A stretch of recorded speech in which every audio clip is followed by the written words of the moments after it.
We're live. There we go. And I caught him as he was drinking. That's Of classic JJ course, right there. it is. Perfect So timing. perfect timing. Yeah. Thanks for everyone for either watching this in the or watching. Oh, hello, Nibs. It's good to see you join us. You're actually more than welcome to actually hop on the call if you want to, Nibs. It's just gonna be me and Brian today. He knows how to get here if he needs to. Oh,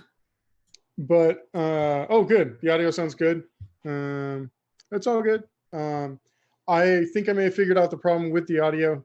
Yesterday, Brian, just to give you some background, about close to the end of the stream, we turned into robots for some reason.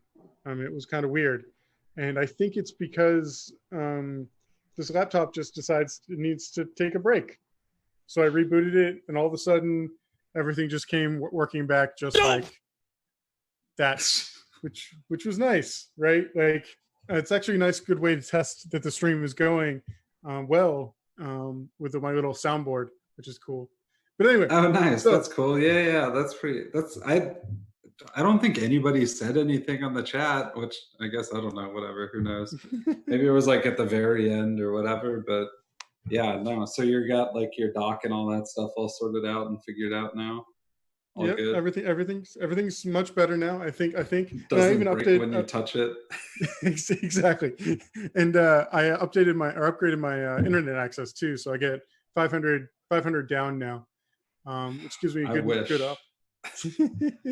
I guess I could get that download speed, but basically, like the best that I have available here is Spectrum, which gives me like maybe a 20 megabit upload or 30 megabit upload with their 900 megabit download. It's like I get cable, but they could give more upload speed. You know what I mean?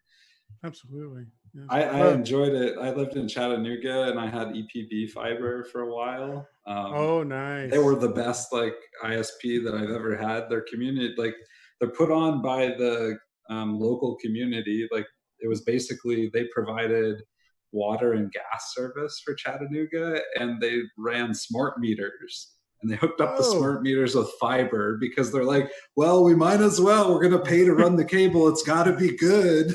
So they ran fiber. And then, like, the story is like a couple months later, they were like, hey, let's try to sell this as internet to our, subscribers. They did that. Obviously, they weren't using any bandwidth with the smart meter on fiber. So they did that, and like they're profitable. They're doing good for the community. And it was like the cheapest gigabit, I think, provided to begin with. I think it's like $70 or something a month now. That's standard gigabit up down if you have it available to you. It was badass. So they're an accidental ISP? That's what their story is. Yeah. That's amazing. The first time I heard that, I'm like, are you kidding? Like, that's awesome. Yeah. Maybe they actually planned that, but I mean, that's the story I've heard. That's crazy. So, by the way, who are you? Yeah, I'm Brian Tanis. So I'm a developer advocate at Red Hat. I focus on OpenShift, do a lot of cloud native app development and things like that. Awesome. And yes, thank you for joining the IBM developer stream. Also, Brian, thank you for being here. I think it's safe to say it's a pretty consistent Friday stream we do now. Yeah, right. We come up with pretty good stuff, and we have some fun. There's in general, there's not an opportunity for there's a lot of information going back and forth, and we try to stay on top of it, and we use the stream as an opportunity to explore these things because the stuff is hard. I'm not going to lie. But interestingly enough, today we are completely pivoting. If you have watched any of our previous streams, you know for a fact that we poke at each other quite a bit about our nerd cred and whatnot. And there's a version of I guess just best way to describe a version of Linux out there that Brian so desperately loves, which is called Silverblue.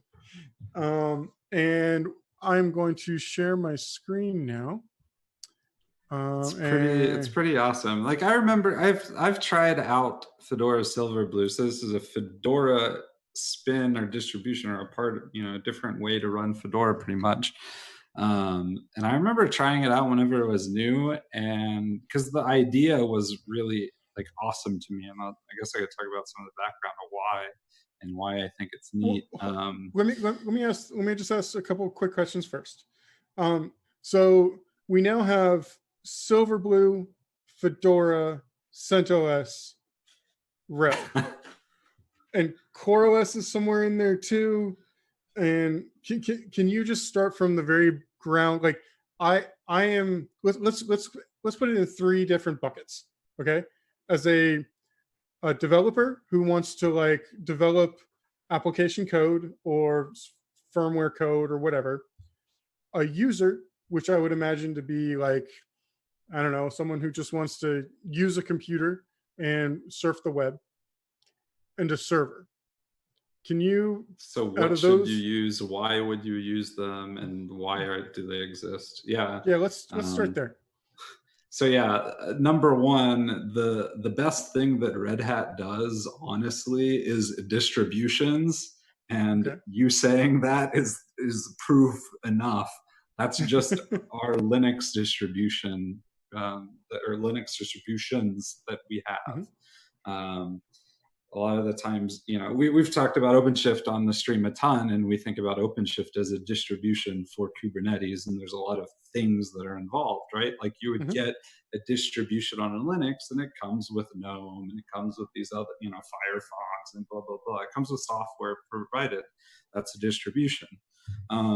So, anyways, there's a lot of them, and let me first say after that I focus a lot on OpenShift. I'm like not like the de facto person, but I do know a lot of Mm-hmm. this stuff and I am familiar with it. So if I get something wrong or whatever, correct me if anybody's on the stream or they listen to it later. Like that would be awesome. That way I can learn something. But so to begin, right, Red Hat has had the Red Hat Enterprise Linux. So RHEL, that's been around for quite a while. You could run that either as a workstation or a server, right? So that provides maybe like a corporate, or it can provide maybe like a corporate OS image for a laptop. Red Hat ships out ThinkPads to employees that want them. And it comes with RHEL installed, which is the workstation version, and it works pretty nice, right? It comes packaged with GNOME, and there's you could install KDE if you want, but that's what comes by default, and all that stuff's there, and it works pretty nicely. Been around for a while, like I said. RHEL just shipped a new complete major version, so RHEL 8 got shipped last year. So that's cool. And that answers or solves 2 of the end user use cases, right? Do we have a server, which RHEL works in a server model and it is perfect in a server model. If I want to be able to manage my server image, right, I can go ahead and use DNF. It used to be Yum as the package manager, right? Install stuff, set it up.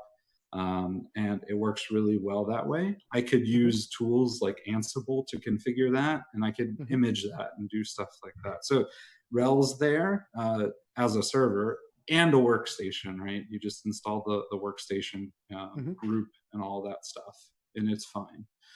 We even provide an ISO for that too. So there's that. And there's been CentOS that's been around, right? CentOS is pretty much RHEL. You're not getting enterprise support with that.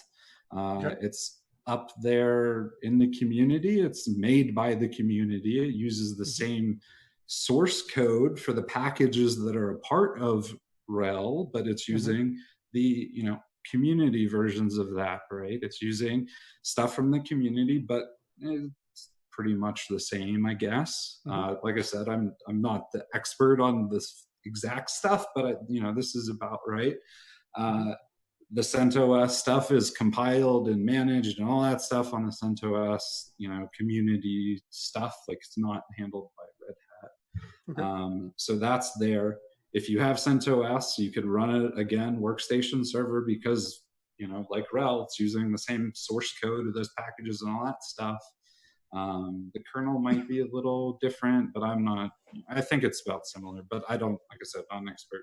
And And that could I be, will like I jump said, in. server and workstation. So there you go.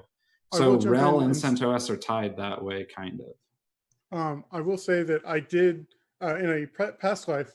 I did actually run CentOS 6 to 6.5 for a Yep. company I was helping, one of their DevOps. I'm putting that in quotes.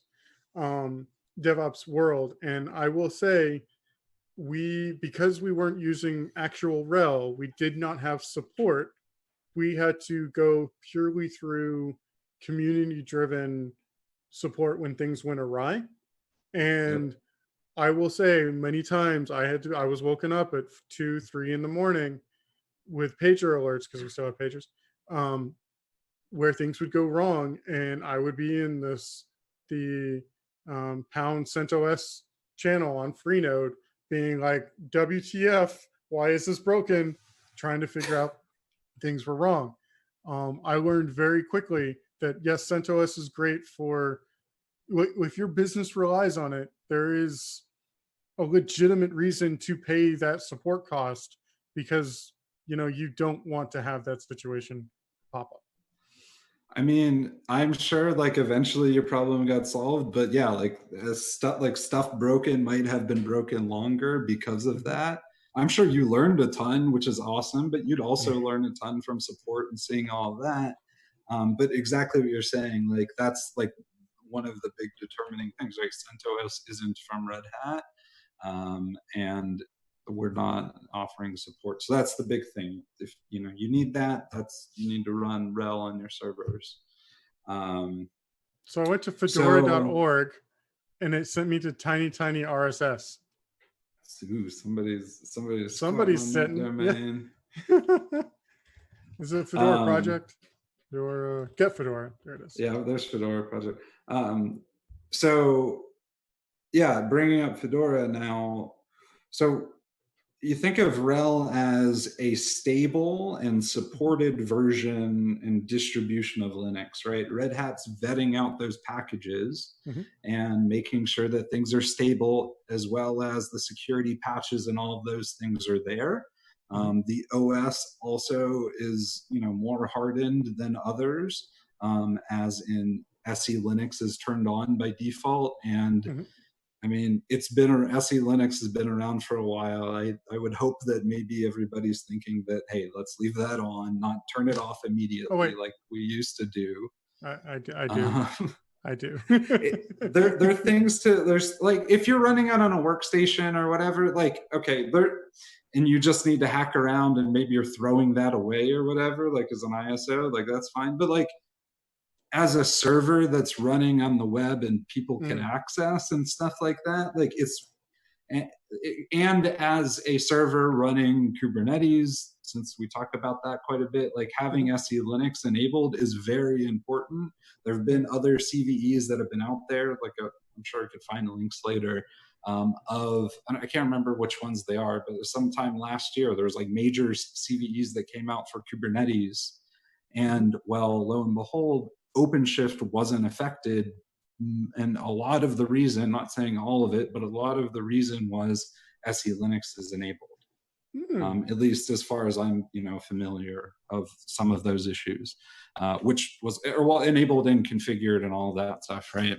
Mm-hmm. So there's that, and then the other thing that Red Hat has been pushing quite a bit is systemd, and it's pretty Mm-hmm. nice. Like I like it. Yeah, it's pretty nice. It works well. Things are managed, very similarly. So those are things that you could expect with RHEL, right? Okay. Fedora is another distribution of Linux, but this is the upstream Mm-hmm. of RHEL. Is pretty much how you could think of it. It's like maybe like the testing playgrounds for these packages to vet them out before they Okay. go into RHEL stable.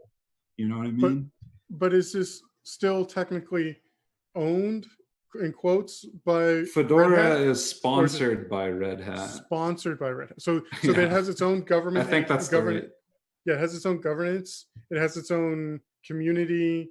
It Yeah, has it a Red lot Hat of is those willing to people pay. are probably Red Hatters, but not all of them would be. Okay.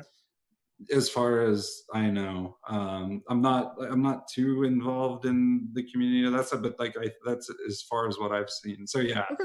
Fedora is like that, sponsored by Red Hat, as this is the upstream, and this is a lot of the stuff. I don't know what the right terminology is that they use, but a lot of those packages are vetted out before they come in. So like Fedora, now just like 32 just came out with the GNOME version 36 or whatever the number is, Mm-hmm. and that's probably going to eventually go into RHEL, but it's starting out to vet and make sure things are stable and working and all that stuff. So that stuff happens in Fedora. Again, that's something you wouldn't get support on if you have that. That's a community version and all that stuff. And the thing with that is you get newer packages while also maintaining some set of security with SE Linux and all that stuff. And you're generally, I think you would use Fedora as a workstation. I think that's the primary, like a lot of people use it that way. Because on a workstation, you might want newer packages. On a server, you might want more stable things, right? Yes. So what I've done before is maybe before I was Red Hat or all this stuff, I'd run Fedora on my workstation or my laptop, desktop or whatever, and then put CentOS on the server. Yeah. And there you go. So that's Fedora. So those are, some of the main distributions. There's one other main one that you could think of now, which is CoreOS. Yes. I'll talk a little bit about Silverblue, but let's finish with that. With CoreOS, basically what happened was, I think it's been like a year and a half or so, Red Hat bought CoreOS, right? Mm-hmm. And they were doing a lot of cool stuff. Before I used Red Hat stuff, I actually really, really liked CoreOS stuff and what they were doing with container Linux and all of that. So if you know a little bit of that, the TLDR of this is the Fedora CoreOS and RHEL, Red Hat Enterprise Linux CoreOS. Those are two things that exist. Those are basically taking some of the ideas that were in container Linux and packaging them together with RHEL or Fedora, So some of those ideas are the operating system should be immutable because we need to be able to update it in an atomic manner using update images. Think about how whenever you get an update for your phone, so your mobile device, right? iOS, Android, they both come this way. When you go and get a software update for that thing, you're getting assigned shipped image. This validates this is going to work. We know it does. This isn't some mutilated version of something that may be some package that you might have modified or some other package you installed. Might have modified something that might break something. We know that the base image will ship appropriately and upgrade appropriately. And because of that, we know that system will turn on at least, and you'll get data and information, and you'll make sure that stuff generally will work in that scenario. That's one of the main things is the atomic immutable host. So my gut's telling me that CoreOS is something that, as a normal human, that CoreOS really isn't aimed for me at all. Right? Like I wouldn't run this in my home lab or something like that. This seems like something very specific for an enterprise to run, to your point, a signed version of an operating system to make sure their container would run on this on this server or whatever. Is that an accurate statement? So yeah, honestly, the way I see it, the reason why Red Hat Enterprise Linux, RHEL Core OS exists is Hmm. the operating system to run OpenShift on, Oh, because that is interesting. a Okay. operating system that is, I mean, you could use it for other things, but that's what I see the primary goal. And I think a lot of people might see that too. It's the image to do that. Now, Mm, one of the requirements of OpenShift, if you're looking at that, the installation and all of that stuff, the requirements are master nodes for OpenShift 4 have to be a RHEL Core OS image. They have to be mm, that image. So you have to be using those for the master nodes. The worker nodes, however, can be that, or they can be RHEL machines if you want to do that. mm. Okay. And like if you need to manage something manually and you want to do that manually, right? Or maybe you do want to modify that operating system that all of your containers are running on for whatever reason. The nodes can be RHEL, but the general idea is you're going to use systemd things to be able to modify that host.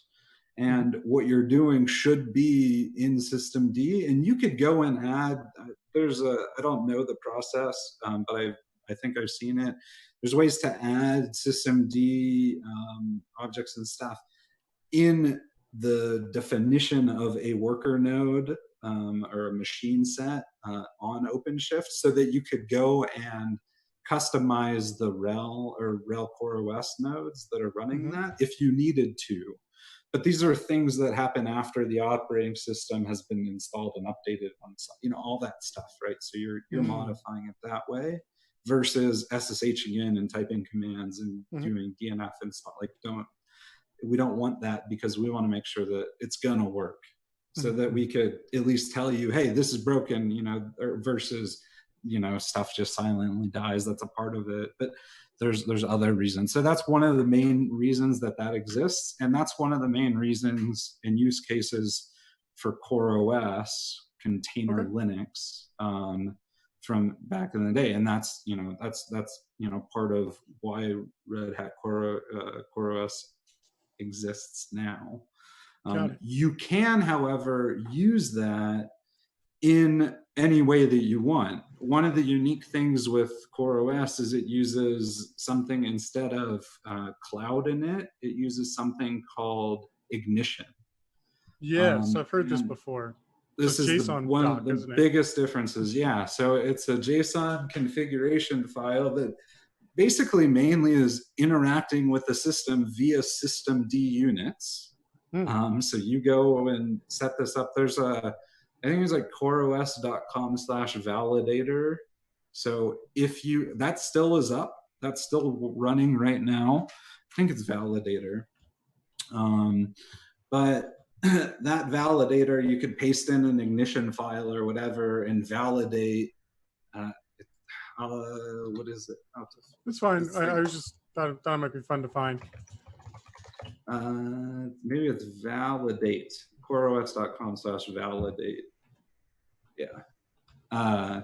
So if you But are creating a ignition file, you could paste it in here to validate that your syntax and everything's right, because this is something that runs like early on in the boot process, and it runs one time, the first time that machine comes up. The main point of Ignition is to configure the machine, versus like Cloud Init runs every time a machine boots. So that's one of the big ah, differences. And we use Ignition to go and configure all these OpenShift nodes when they come up in that automated fashion when you're running the OpenShift-install command. So all that stuff happens under the hood. nice. So if you wanted to use this, if you liked the idea of the atomic method to have an immutable operating system, because it's going to have updates, it's packaged, it's not able to be modified, right? That's a big security bonus. if you like that idea, you can use this stuff your own, just create your own ignition file. Mhm. And then there's ways to run it. So if you go look at the docs on that validate page, like you'll be able Yeah. to see how to do it. So that should be on a server only, and it's really only meant for OpenShift, but it could be used for other things if you needed to or wanted to. Well, I mean, because it's a containered operating system, you'd still need an orchestrator to run all your containers on there. Like, otherwise, you just have one machine running containers. Am I wrong? Yeah, yeah. I mean, it boots and it comes with some packages. It comes with like Cryo and Builda. It comes with stuff to build containers and run Mhm. them. I don't know if it comes with Podman. You might be able to install it to run containers your own if you wanted to mess around with it. But it also comes with like the kubelet installed by default, right? But there's Oh, no configuration. So we're shipping that as a part of it. Fedora CoreOS, I don't know if it ships with that. I know like Red Hat CoreOS, I'm pretty sure it does. cool. So those are for yep. those use cases. Now on a workstation, how do you solve the atomic idea and all of that, right? I Mhm. mean, so like the main reason, big reason that you're using any of this is that atomic style. This is an immutable operating system. I'm getting updates that are shipped as images. They're signed. They're trusted by who I know, and it's just a different way of thinking. Instead of installing and using your tooling on your host machine, use that in a container that doesn't affect your host machine, right? Mhm. That way, your host machine is going to work. You don't have to break it to try something new. And that's like another like advantage or reason why you'd want to use that. So those are some of the things of why you Can I would want just to say use it. something? Can I just say something a Yeah. little tongue in cheek, but and truly does bother the hell out of me? Being that it's called Fedora 32 and now Silverblue 32, I keep thinking it's 32 bit because you know The how number. the number just it messes with my head every time I see it, and I'm You like, gotta wait no, 6 months, man. yeah, it's true. It's So Fedora just releases like on a 6 month. They do well almost 6 months. It's like a twice a year cycle is what they try to do, mhm. and it just happens we're on the 32nd release now. So frustrating. It's fine. But so this is the reason why we came together today, or our main goal for today is to actually play around with Silverblue, which is now that we understand all the different other versions of distributions of the RHEL ecosystem. Um, and I realize by your definitions that isn't 100% an accurate statement, but I'm going to stick with it. Um, so we're going to play with something called the Silverblue here. Now, if you click this download button to actually pull it down, it actually sends you to a place where there's two different ISOs. There's a Silverblue image, which is this one, and then there's this Rawhide. Yep. What is Rawhide?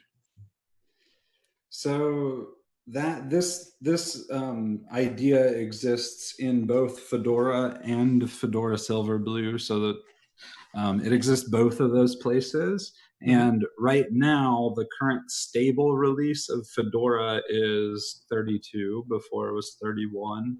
Mm-hmm. The next one will be 33, right? Mm-hmm. Well, you as a user can decide that, hey, I want to test out the latest packages and I always want to be testing and running the latest thing, Okay. right? That's going to be available. So right now, Rawhide is technically 33 for Fedora, as Okay. far as I'm aware. But once maybe Fedora 33 comes out, it's what you have if you choose Rawhide is you're going to be on the rolling release train of this is the latest of whatever. So you don't have to do a upgrade Oh. to get to 33 to 34 or Mm-hmm. whatever, right? But But that you being are on the said, bleeding edge. you're already on, doing the latest splitting it. But like, there's a lot of people that really want that and do run it. I don't do that, because I use my machine for work. I want to make sure that there's at least some stability, but I still want Mhm. it to be newer than a lot of stuff. And I think Fedora gives you that. But it's not the latest stuff, and I don't have to necessarily think about, hey, like, my system probably is gonna work, right? Like, that basic thing is gonna be covered. In So Rawhide, you might run into an upgrade of an RPM or package that breaks something, and then you got to figure out how to boot and all that stuff.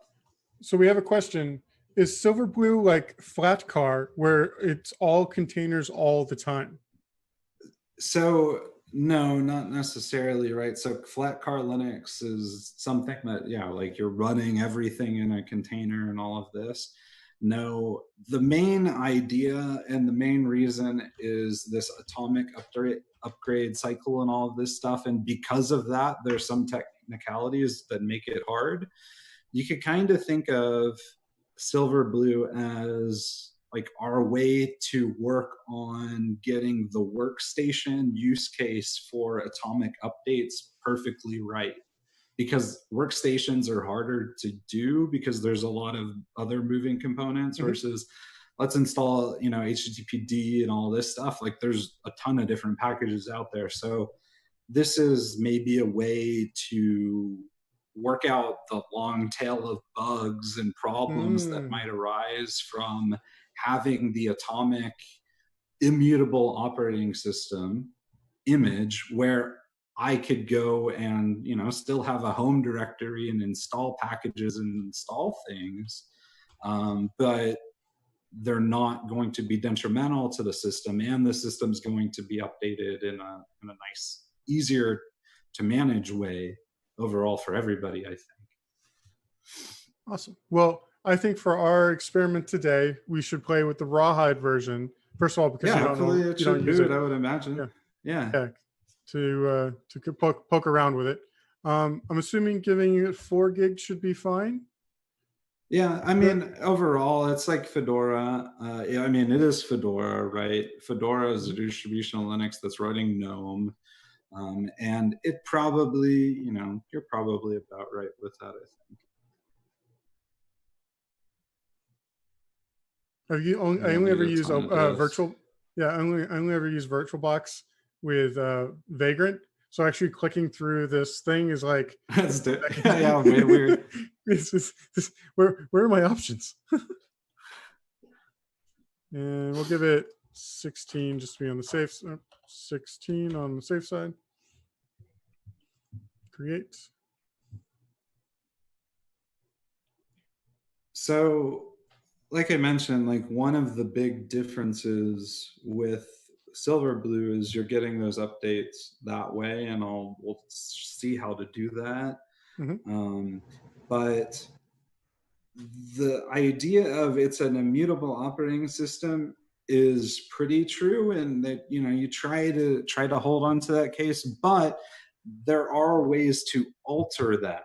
So, you're not stuck on, this is the, whatever they give me is whatever, Fedora gives me as far Mm-hmm. as what's included on the operating system. There are ways to go and add packages. And there's probably, like, ideally how closely you as the user want to stick to the idea of things should be containerized and running in that container. Mm-hmm. You could go all the way as far as, I'm running all of my stuff in a container on my machine, right? If you do a lot of Mm-hmm. CLI stuff, you probably could do that no problem. And there's ways to help out with that. And you'll see some examples. But one of the other ways to install maybe a GUI based application, in a container, is pretty much to use one of the packages nowadays that are coming out that, are pretty heavily distributed, but they work pretty well. So uh, Flatpaks, Mm-hmm. which are included. You can have a Flatpak installer and all that stuff manager installed by default, and that'll run GUI applications on your machine, in a container, pretty much, or a sandbox. There's snaps and then app images, and those are competing for the same idea. Snaps from Ubuntu and app images out there as well. I can't remember. But those are ways to sandbox, isolate the application, the GUI application that you're running. So that's another way to run stuff in a container. And you should think about that when running stuff in Silverblue. But if you need to install an RPM or something, there's ways to do that as well. It's just different, is pretty much how I would describe it. You have to deal with adding a layer to the operating system, and once it's installed, we'll see how that stuff works. So those are some ideas to think about, so that you're maybe a little primered while we're installing this stuff. Awesome. So it already has told me this is pre-release software. Yeah, watch out. Yeah, there be dragons. Yeah. But that's fine. That's what we want to do. We want to actually see this in how this comes together. All right. Because I am pretentious, I use Dvorak, as we all know. Heck yeah. Add. I've always do you switch the on-screen keyboard on your phone? No, well? I have not done that. Mainly because. Does it mess you up, or is it not just like learning another language? And it's not that big of a deal. Yeah, one of the best one of the best stories I've ever heard is that if you've ever played tennis before, playing tennis on clay and grass, it's the same game, but the ball just moves slightly differently. Typing, so you just react to it a little different. Yeah. You just get used to it. Unfortunately, I don't actually know how to touch type in QWERTY. I never learned. I can only touch type in Dvorak, which is one of those weird kind of things. So when I have my phone as not that big of a deal, QWERTY, you're used to looking. I'm used to looking at it. So it's not too bad. I've never actually told anyone that. I can't believe you got that out of me. But that's true. That's awesome. So let's see here. Chicago, just be on the safe side.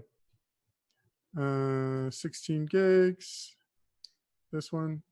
So automatic? One of the definitely automatic. That's one of the main big things with this right now, or at least earlier it might have been a bigger deal. Now it's probably okay. Is maybe some of the things that are on here, some of the partitions that it creates, it expects them to be certain, or we expect there to be certain partitions. You could go and look at the Silverblue documentation and see exactly what partitions you need if you need to do some custom stuff. But that's one of the big gotchas. Don't do one large / partition for the everything, because you're not going to have a good time, as far as I know. So they recommend, if you just look at the docs or whatever for Silverblue, is use the automatic. But you can do a different partition scheme, as far as I think. Yeah, it looks like, go. There we go. This is the. You just have to include that stuff. Yeah, which is all good. In the most purest sense, that is being a good user of Linux. I mean, I still remember back in the days when I had to partition hard drives because reasons, and that's just the way it used to be. Yeah, you always had to go partition something. I remember doing that a lot. I installed a ton of VMs. It's always partitioning something. It's the main time consumer of the installation. I remember that a lot too. But what they're using here is exactly good practice to do. A lot of them are like that anyways. You should probably separate boot from var, from your main, from var, from your home directory. Those things probably should happen, but they don't always, and that's okay. It still works. It's fine. I do that a lot still here too. But on Silverblue, it expects stuff. Yep. So and I do want to acknowledge Augustus's point in the chat, saying that this is very small. Yes, I will make it bigger as soon as we get our drivers installed. But unfortunately, it seems that VirtualBox is forcing us to have it this size for the time being.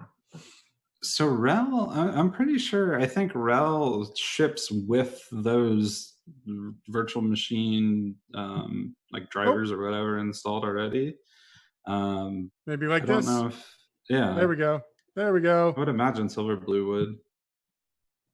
There we go. Much better. Better. Better. Yeah, that looks nicer here. There we go. My mistake. I totally should have just clicked another button. Oops. It's all good. It's all good. So we are writing our song. So yes, I realize this is like watching paint dry, but this is what we're going to try to figure out. Like we are going to go through an opportunity. By the way, did you notice? I just saw that. It says Fedora down here. Fedora Workstation. Uh-oh. Is that a PR waiting to happen? Where we change it to It Silverblue? might be. I don't know. I guess it could be. I mean, technically, Silverblue is a way to install Fedora in a different way, I guess, and it's a way to Mm-hmm. manage stuff a little differently. But I would think it probably should have Fedora Silverblue. But then, I don't know what.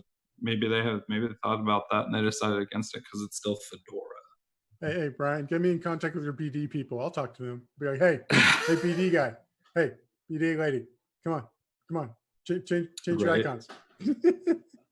I mean, there is. So Silverblue has its own spin, and it is different, but it is still Fedora.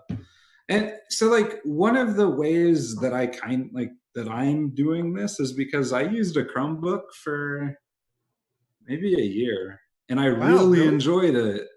Oh. Um, one of my favorite, like, I like using like weird workstations that aren't supposed to be like, doing what they're supposed to do.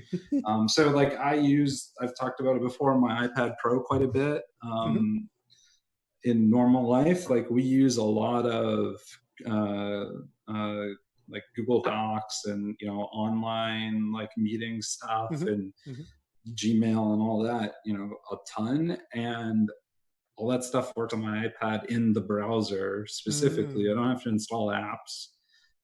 So I use my iPad for a lot of stuff, and then I use it for as a mobile shell, and it works really well. I talked Mhm. about that on the stream before. Still haven't actually gotten And Mosh to work. really, Yeah, I should just still. have to install. There's I don't ports you have know, to man. open, like port 6,000 or something. I don't know. It depends on I where don't you're know. trying to install it. I spent all of 10 minutes trying to get it to work, and I'm like, man, Brian lied to me. Close. What's where? Well, yeah, we'll have to figure that out because there's a way to figure. I'm sure there's just probably like a port somewhere that's blocked. So I use the iPad now a lot, but before the iPad, I used. I mean, it was a nice Chromebook because it had a nice screen as the Chromebook Pixel or the Pixel Book, um, and I used it I got rid of it just as they started to add some of the Android apps and ways to actually run Linux on the machine. I got like a different, something different at that time. But I used that for a while and I liked the operating system is an image that's secure. It's got secure boot, like stuff is going to be there, it's going to be updated securely, and me as the normal user, I don't have like permissions to break it. Mm-hmm. You can go and sudo and do stuff, right? But by default, like I'm not breaking stuff or really installing packages in the way that updates get shipped are in the atomic style. It uses the same kind of upgrade mechanism the Chromebook does as to what your mobile device does, and Silverblue and CoreOS and these types of systems, right? They all update in the same way. And I liked that idea. And while I was using the Chromebook, like I installed, what's it called? And I can't remember By the exactly way, what it's called, but it was like a people way to run Linux on there. people who are watching, yes, this actually hasn't moved. That's you're not going crazy. This It line does is, not it's move. installing, it's slow. There's like a way to look at the install, like as it's going, and the install log. It's like, what is it, like Control Alt, and then one of the 9 F or numbers, 7. but I don't remember which one. Yeah, but maybe not that one. Maybe no. Oh, here we go. So it'd Yeah, well, be that's Anaconda. Control 3. Wait, so it'd be Control 3. Yeah, that's probably right. Things are happening. So Control Alt F3. Wow, that was a lot harder than you thought it'd be. Yeah, and F1's to get back. So it's doing OS tree setup, which I'm Yeah. assuming is like the base installation of the OS, right? Yeah. So if you look, so Google or go search for RPM-OS tree. So this is the manager for the file system. Is kind of, I don't know if that's the right way to put it. There's rpm-os tree.readthedocs.io is their main. There's not a, there you go, it's the first one. Yeah, it's like a package and image system that's like melded together, kind of, is what this RPM-OS tree is. So the ability to do these atomic upgrades and stuff is handled via something called OS tree. And that gives us the system images, and we could add layers and stuff like that on top of it, and you can interact with that.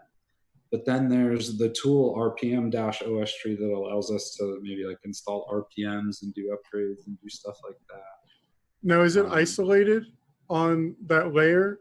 So we could underneath it, if we had to switch out the version or do an upgrade, it wouldn't touch that layer of that RPM install. Does that make sense?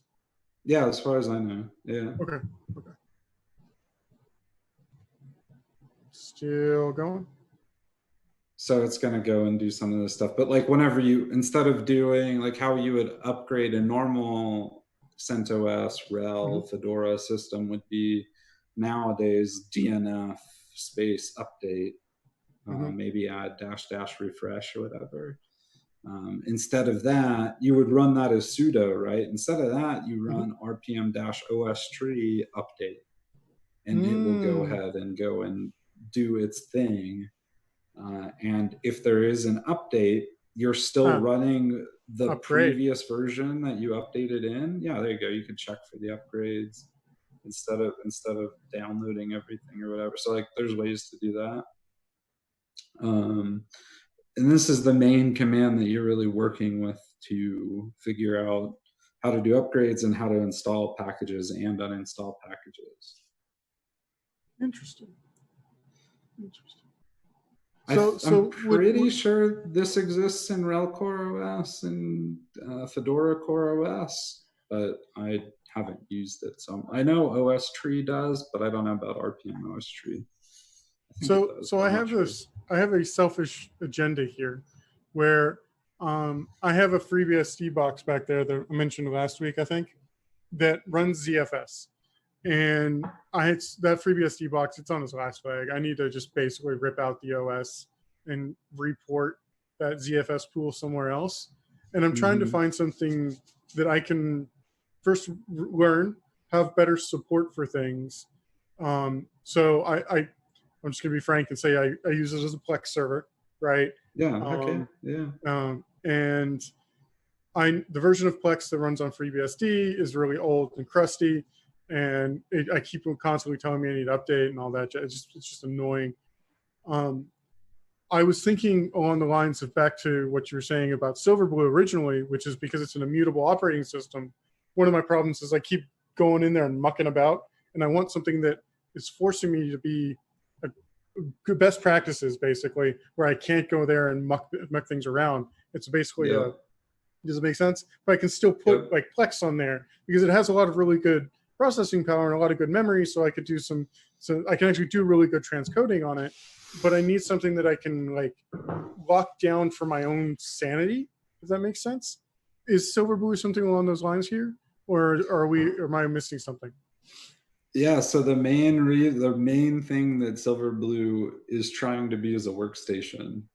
So it's a workstation OS. So if yeah, you could install that, but it's also going to come with GNOME and all the GUI applications and all of that stuff, and it's going to boot Ah. into a graphical environment by default. Hmm.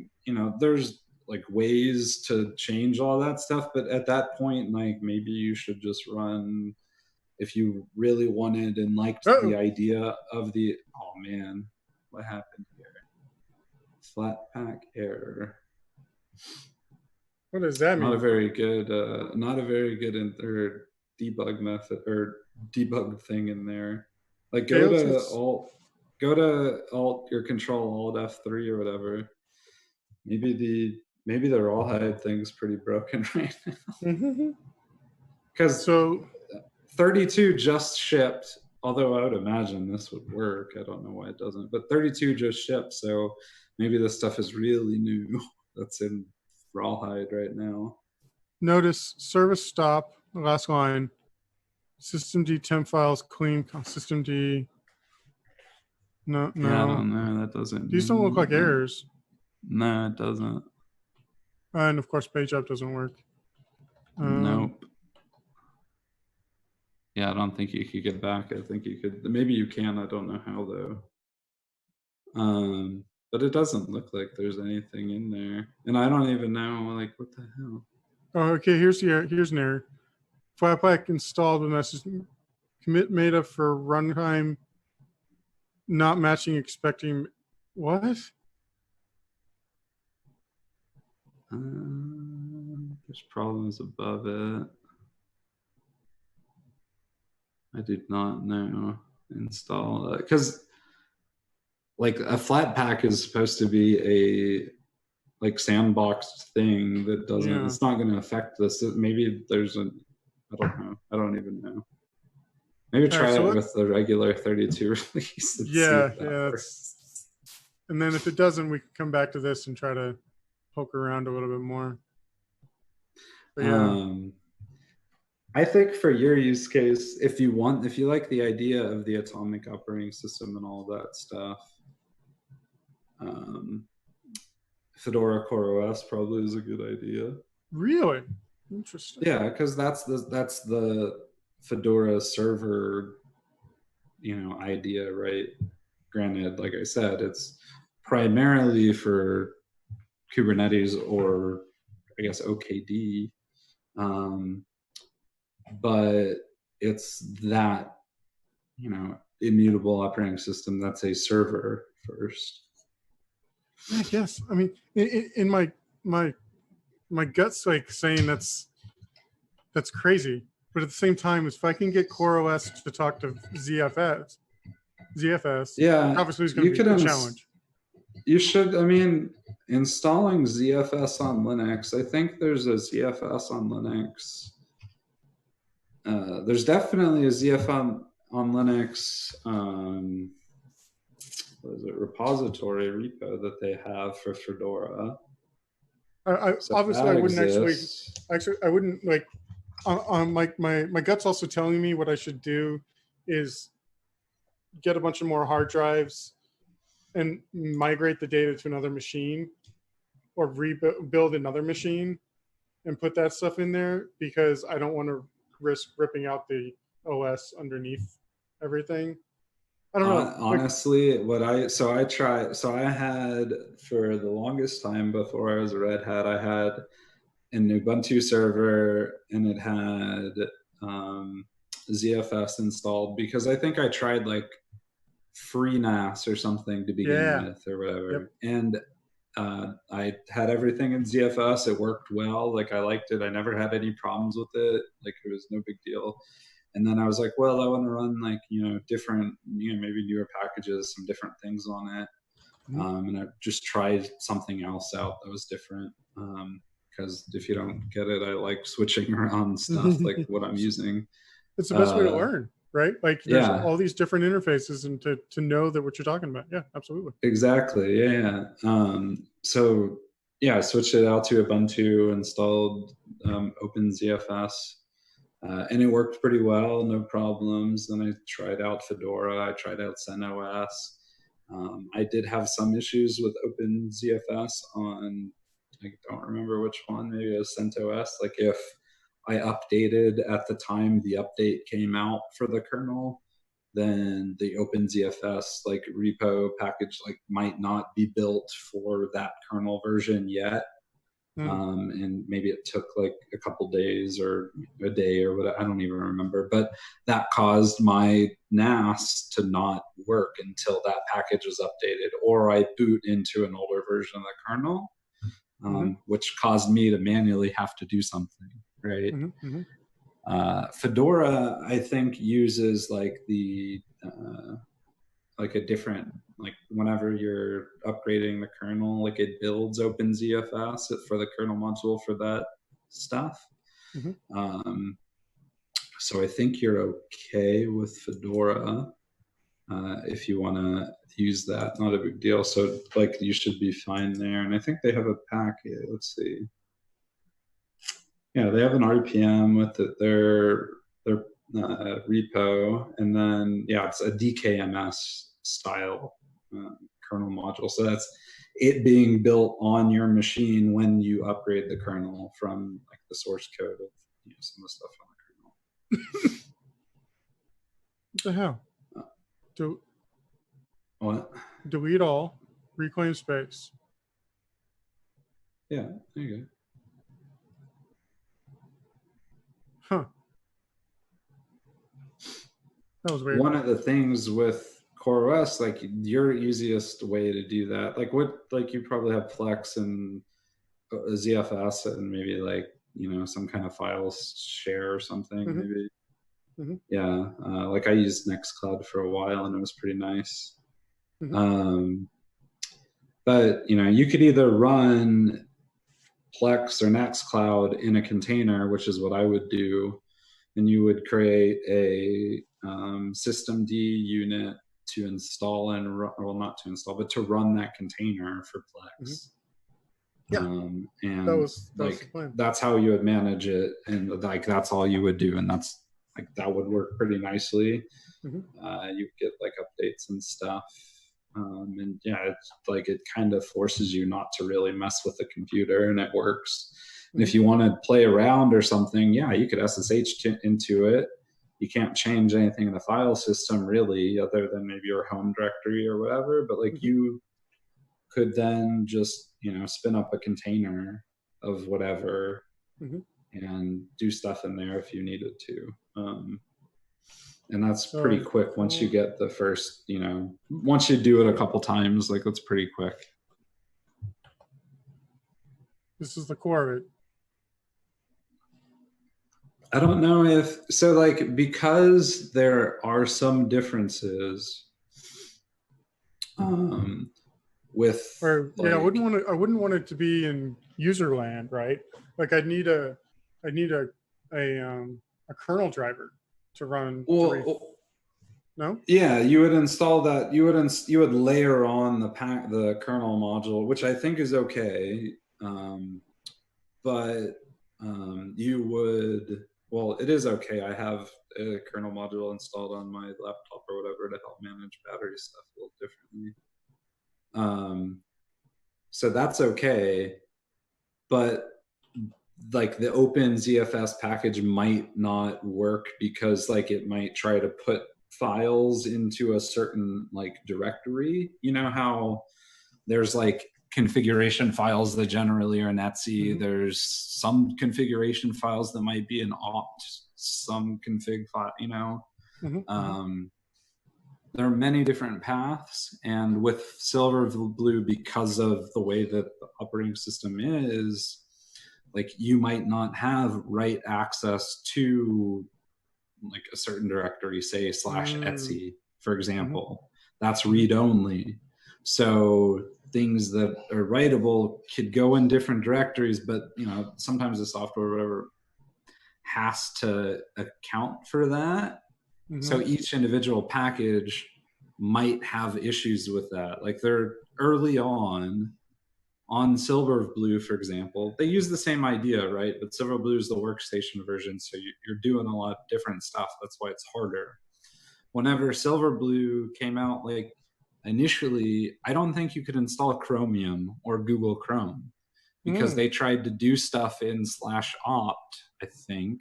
I can't remember exactly what it was, but they tried to do stuff in a certain like directory, which Silverblue could not handle, like, because that was read only. So they had to do, you know, certain things to make that work, either Silverblue or the package maintainer or whatever. So like those things have to happen. And OpenZFS might, you just have to try it. I don't know. God, I gotta build myself another computer now. Thanks, Brian. What I did recently was I decided, like, I like having my own server that I could SSH into, but I don't want to manage my own NAS. I just want to be able to access files and run containers on it. So I went the ultra lazy way and bought a Synology, and it's been pretty nice so far. I had a really bad experience with Synology. Really? Yeah, but it was also because of my own damn fault. They had if you try editing shit on the system, then like that's where you run into weirdness. But well, there was a photo gallery on it, and I had some friends' wedding pictures on there, so I exposed it to the internet, and so they could pull it down. And then I was like, okay, I'll take it off when you're done. They didn't talk to me for like a month or something, and I'd forgotten about it, and it just stayed out there. And somebody figured out that it was exposed. They found there's a crypto mining like script kiddie basically that found an exploit inside of it. So they broke inside into the photo manager or whatever. Yeah, the photo manager, the gallery, yeah. And they broke into it. Then all of a sudden my Synology like randomly one day just came down to a crunching halt. Couldn't do anything. Like I was still able to like read from it and like copy and use Plex on another machine because it's just an NFS, right? I was still able to do that, but I couldn't, like, it was weird. And then finally I discovered when I started poking around, I was like, what the hell is this miner.sh going on? And I did all this research and discovered I'd basically been hacked, for lack of a better term. And then while I was debugging it, one of my hard drives failed. And then my next hard drive failed, and it had like it has like a RAID 1 or the RAID whatever it is inside of it. So you're like, I gotta do this myself. Yeah, this was really bad. Like across the board, this is all bad. Yeah, that's not good. Yeah, so I don't have very many things enabled externally on that Synology, so hopefully I don't have that problem. But yeah, I did. Like I went with I'm tired of managing my own NAS and went there, but that doesn't make me feel good about the decision. I mean, I was pretty dumb. I won't. But now with the RAID Z2 on there and how many hard drives I actually have in there, basically that machine has to like catch on fire for me to lose any of my data. Did you hear about the Western Digital issues that were like going on recently? No. Speaking of, so are the hard drives that you have in there Western Digital? I'm pretty sure they are. You're just killing me. Mine are they, like, if they are Western Digital, are they the Western Digital NAS red drives? I think they are. Yeah. So this is ridiculous. Like my hard drives are affected, and now I'm like, what the fuck am I supposed to do? Really, do I deal with it? So they're like 2 different ways, or maybe 3 different ways. I don't know the details, but like how they actually write bits on the hard drive.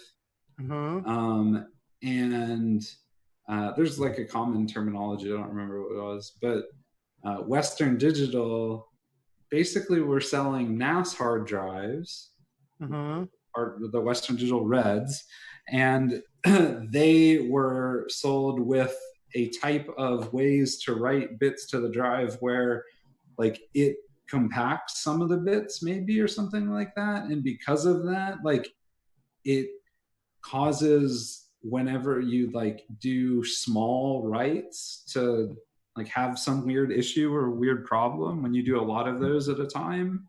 So the problem is whenever you or whenever one of those hard drives fails, when you put a new one in and resilver the whole, array or whatever, they call it in ZFS or whatever, whenever you do that, it causes a lot of small writes, which those hard drives don't like. They're not really designed to do that well. So it causes a lot of weirdness there. And you have a higher likelihood of a failure because you're doing a lot more stuff with the disk as far as from Yeah, what I because it's a saw. lot of little writes. Like it wears it out. I mean, that's what. But Western Digital sold these as red NAS hard drives, and their reasoning, what they said initially, were like, yeah, these are supposed to be used in single one disk NAS arrays. What? And this is what they said initially. They were basically like, okay, whatever. Yeah. No. So and by the way, main problem is they don't work one whenever you do. Well, they don't work very well. It takes like from 1 hour of resilvering to like 7 hours of resilvering. It's way less efficient somehow because of that. And that's basically what they said. They were like, this is supposed to really be for them. I was like, are you kidding? Like, really? Yeah. So my shit's affected. The old ones like some of the old ones, I don't know which one that is, but some of the old ones are done so they're okay. There's like there's a chart somewhere online that has like the details of this model number is okay. Or this model number isn't okay, or well, affected or whatever. Well, this one, I mean, I'm just being like real quickly said, this does have 5 stars. So if this did have the issue, because this is the exact version, but I mean, it's recent. It just happened like maybe a month ago. So there's not enough time for that to be affected yet. Yeah, I guess shown. You're right. Like so it's even weirder too. You can't just look at the model number. Like the size of the disk also is part of it too. Because really? Some of the ones that are in the same model number that use a different size are affected where the other ones aren't, from what I saw. Yeah. Anyways, so yeah, mine are affected. If I have a failure or something, then maybe, I don't know, maybe my data's lost. Hopefully not. Or I could replace them proactively, but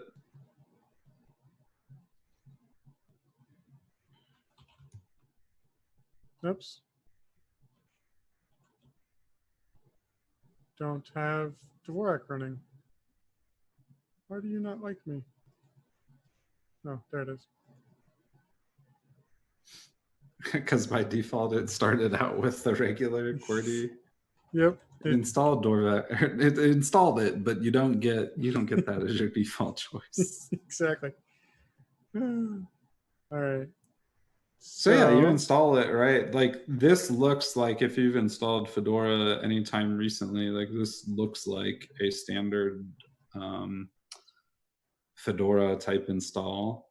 It's still kind of loading GNOME and all that stuff right now, but this is what you would get by default. There's differences in some of like the packages that you might expect. Like Silverblue is at first designed to be, I guess, a little more minimal, I would say. Okay. So like gedit, for example, it would probably be installed by default in a regular Fedora distribution. It's not installed in Silverblue by default. Okay, so let me get the guest plugins installed first. So I bet this probably will not work. I'm going to go out on a limb and say this is not going to work. Whoa, yeah. Oh, no. Yeah, can't create, won't create. Yeah. Lots of problems. I think by default there are some, like, are there not? I don't know how to tell. I mean, honestly, I haven't run this in a VM at all. But there should probably be a way to install like VirtualBox packages via like DNF, right? Maybe, other than through the way that you did it. That's why we're doing this right now, Brian. We're going to figure this out together. Yeah.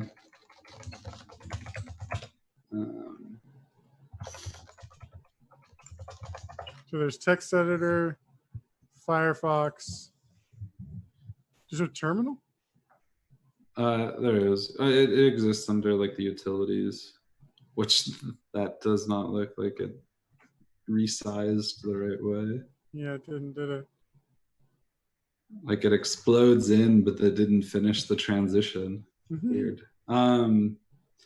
Yeah, so this is the standard GNOME terminal that you would know and use before. DNF install. So that will not work. Okay. So if I wanted to install Virtualbox Guest Editions Silverblue. It's the client tools or add-ons, yeah.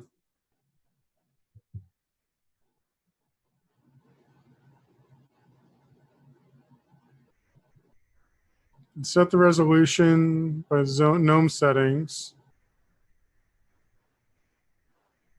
Read-only file system when trying to install. Looks like it's already installed, but definitely doesn't seem to be working with the things dynamically set up for window size. But if I go to settings,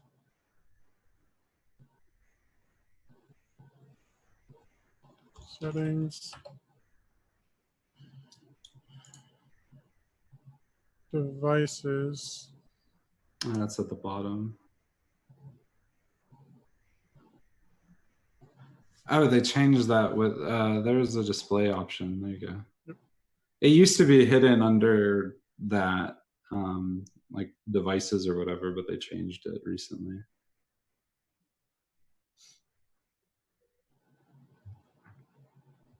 Oh, but you're like 200% zoomed? Yeah. Ugh. Yeah. No. Where was that? Yeah, I was trying to figure that. Oh, it's down over here, I think.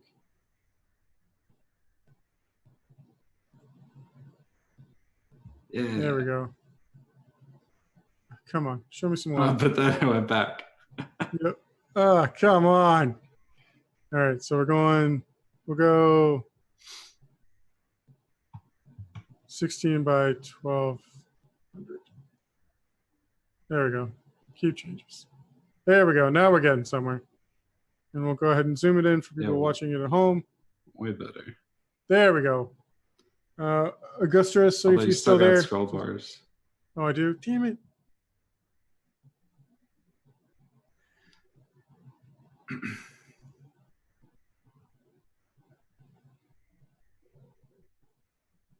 How about that?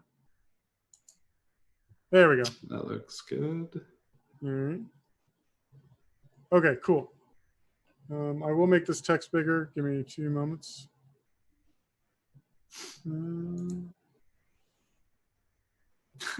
Yeah, Western Digital never been reliable. I mean, like arguably what drives are out there that are good, reliable drives these days anyways. I'm not like a storage admin or whatever. I don't know those answers, but as a consumer that wants to buy a good NAS hard drive that's reliable, what do I buy nowadays? Like who's still around as far as hard drive manufacturers?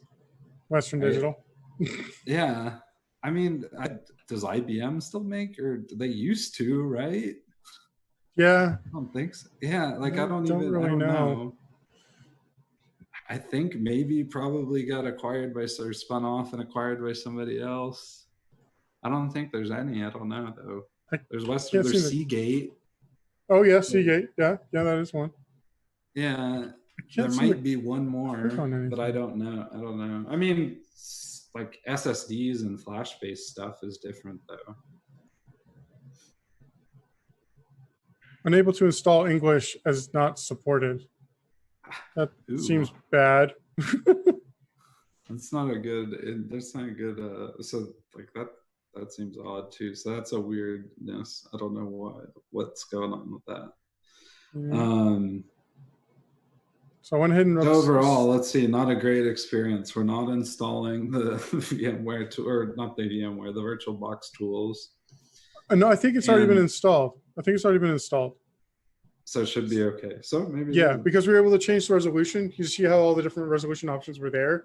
That would only be there if we already had the drivers installed. So I think it's Okay. we by default is just history using this as a user. We were immediately like, I need to install the drivers, but somebody had actually thought ahead and put that already in for us.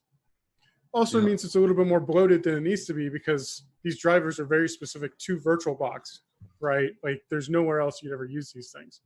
So they have, I mean, I'm pretty sure by default, like KVM stuff is there, like to support some edition or some, running as a host.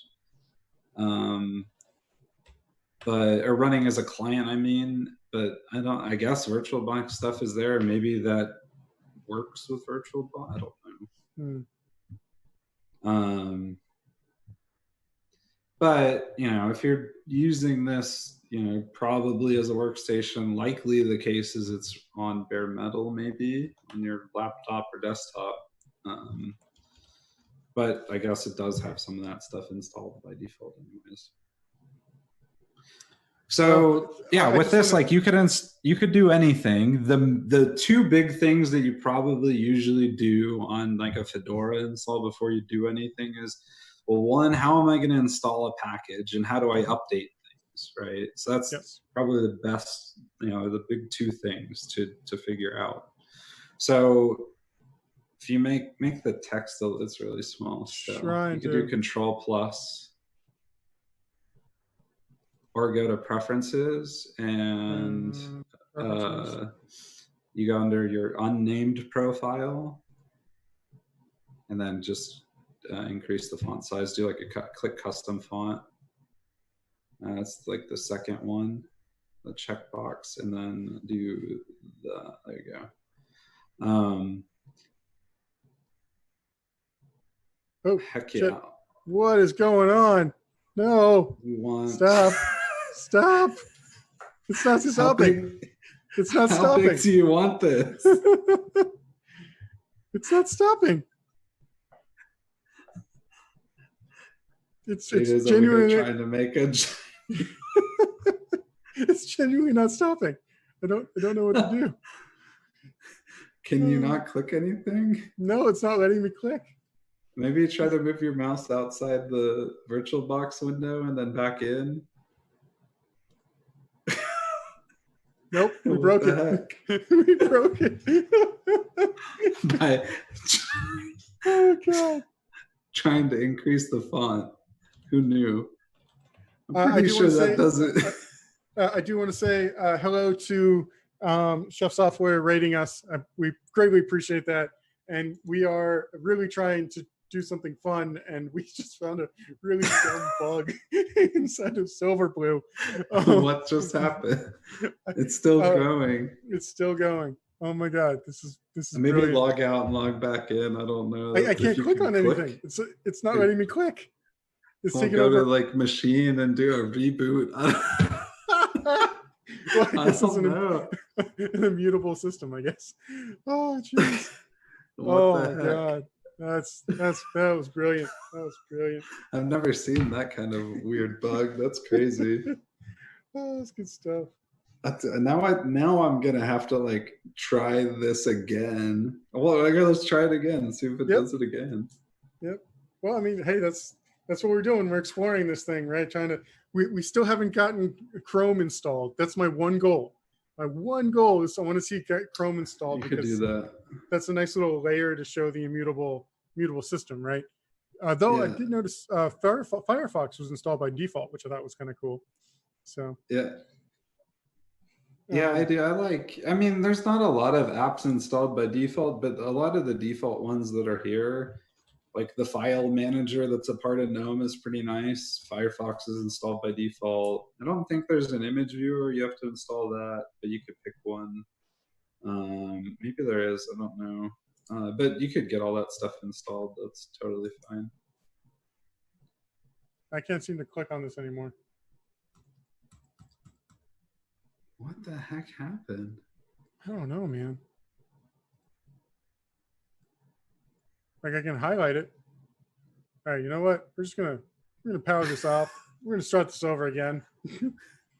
we just made it really angry. Really, really angry. I don't think I've ever seen the growing text in that thing. That's hilarious. Okay, capture my stuff. Yes. Okay, that's I want this. Yes, thank you. Thank you. Whatever. Yeah, so we have we have a question on here. So when we're saying an immutable operating system, so do we mean immutable the same manner as like Nix, or is it more like a flat pack package or stuff like that? So Silverblue is a operating system that's based on Fedora. It's from Fedora, but it is following the ideas of the atomic operating system. There's some details around that. And the general idea is OS images and things like that are shipped via images instead of like, each package is updated individually and you're maintaining this unique install. Instead, this is giving you a image-based system where things are signed and you know that they're shipped securely to you and all of that stuff. You could say that RPMs were as also, but you know that your operating system image is going to work and things are definitely able to be upgraded and working appropriately. And that's one of the big reasons why you would use Silverblue. Just maybe try, or no, let's see if it breaks. See if it's the problem. Yeah. But that's one of the main reasons why you would use this. But because it's immutable, because you're not changing the aspects of the operating system or whatever, you're getting those upgrades, but you could still make changes to it. There's just certain tools that you should do, and there's ideas of the more container packaged way to do it might be the better way. That way you're not affecting your operating system. You know your laptop's going to work. So so as a user of Red Hat now, I used to use RPM, then I moved to DNF, and now that I'm in this world, now I'm using RPM OS tree. Is that accurate? Or do I need to still use DNF? Yeah, so there's two. So to give you the answer, you're using both RPM OS tree and DNF. Okay. So if you could see on here, so RPM OS tree gives us some things that basically interact with the image of our operating system. We could do things in here like install or uninstall. There's a rollback command, which is really awesome, and it's a nice property of this. And then there's ways to kind of override and interact with stuff, under the hood if you want to. But the install would be, let's install a package. So you could pass in a package name, just like you would DNF install. You do RPM-OS tree install a package name. Or whenever you do an upgrade, you do DNF upgrade. In here, you now do RPM-OS tree upgrade, and that will upgrade your system. And that's probably the first thing I think that we should do, is just make sure you're running the latest of whatever is available of Fedora 32. So you're good. You're already updated. How often does the upgrade, like, do things come out pretty regularly? Is this kind of like... Okay. So with like Fedora, generally, like Fedora 32 will have GNOME version 36 in it, but it'll push all of the updates to GNOME 36 in that. So you might get a couple upgrades a week or whatever of different things.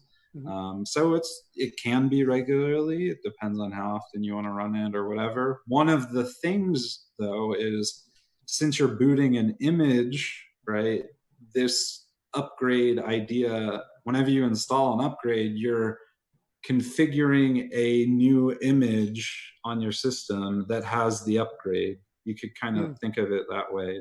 So you're not booted into that image. You have to reboot to get into that new image. So whenever, if there was an upgrade, you could do that. So type RPM-OS tree space status. So it's kind of like back in the day of when I had to build a new kernel.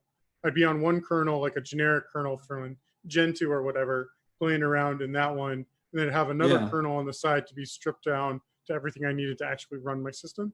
Is that the kind yeah. of okay? Yeah, your home directory and all that stuff is like editable. You could change things and do stuff, but exactly. Awesome. So on this, you could see you've got two different OS trees that you could boot into.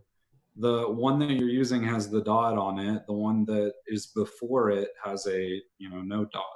So there was a time that you went set something up and you rebooted, so it installed something and you had to reboot or it did an update. You clicked update. I think that's what happened. Yeah, Right? it told me like, hey, Yeah. you need to update, reboot and update. So I did.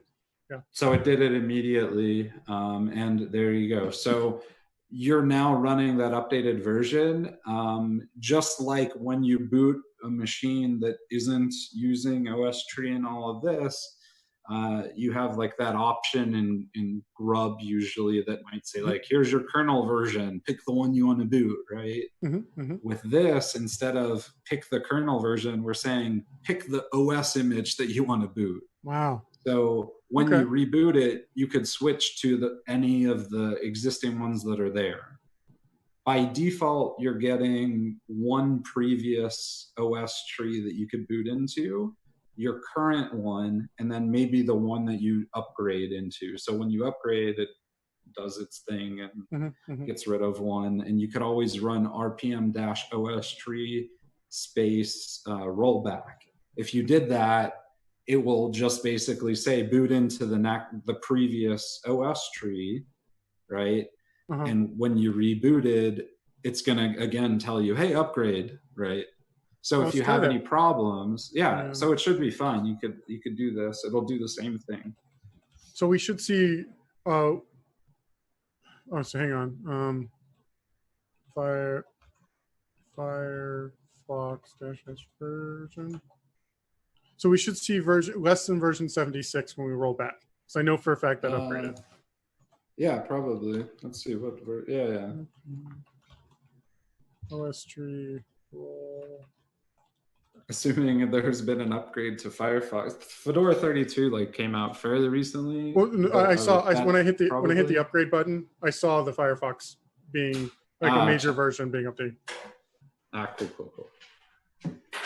So we are now. Okay, so we rolled everything back. It looks like. Do RPM OS. So it tells you run systemctl reboot. That's the way that there's sometimes I've used to just run reboot or restart or whatever, but I guess that's a better way to do it now. I don't know, but they say do that to do a reboot. But you could see there's a dot that moved down to the previous one. Yeah, and now this one's at the top, and now it even tells us the diff here of the 24 upgraded, 25 downgraded, or even 2 added. So it actually does tell you the diff too. That's really cool. Okay, there's probably a way maybe to look into the details, but I'm not sure if you really wanted to. Well, let's just reboot and see if our experiment worked, right? To see if we have the different version of Firefox, and we can just now if we've done a rollback, is there a roll forward? How do you go to the next one? You could tell it so in this case, when you reboot, let's see what's available. Okay. Pretty sure you'll still be able to see both. There's basically what you could do, is do the upgrade again, the same thing, and have it upgrade. Or you could tell OS tree, hey, I want to boot from the 0th tree instead of the first one as default. So you could move the pointer of which one should I reboot into yourself. And I don't know if RPM OS tree does that, but there's a tool called OS tree that's also installed. And that's what does that. And we'll play with that because there's a way that you could pin these trees.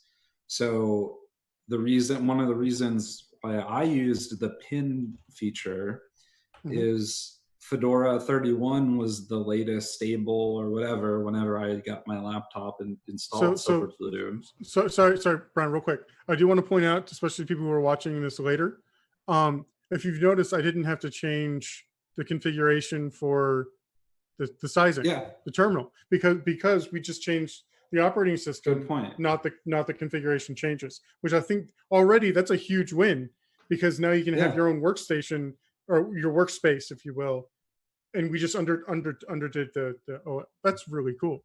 So you're still running a immutable operating system, but Yep. your local changes persist. Like all the configs, that's the idea. If they don't, then a bug needs to be submitted, because like Red Hat and the community want to solve the long tail of these problems exist with these packages, Mhm. because some of them write to certain locations that they've historically been okay, but now there might be general ideas that, hey, things should be in this location instead, and this might affect another thing, so that could be a problem. Excellent.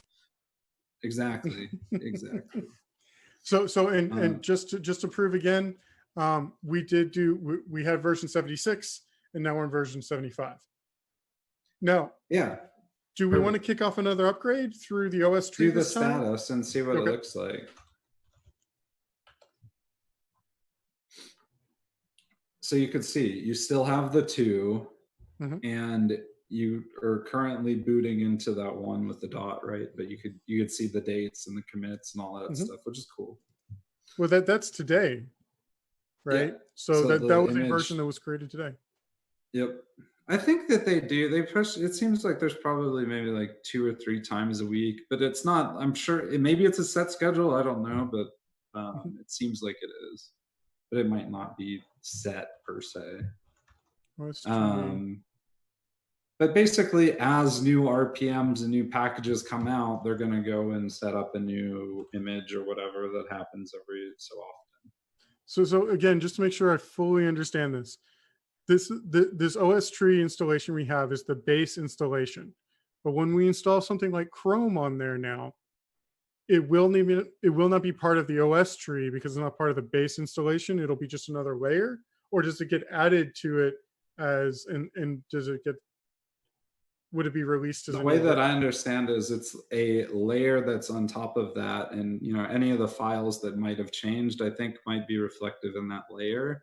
Okay. But usually I don't think that like it's going to overwrite other files or something. So like you're just basically interacting with that particular new layer, that new package.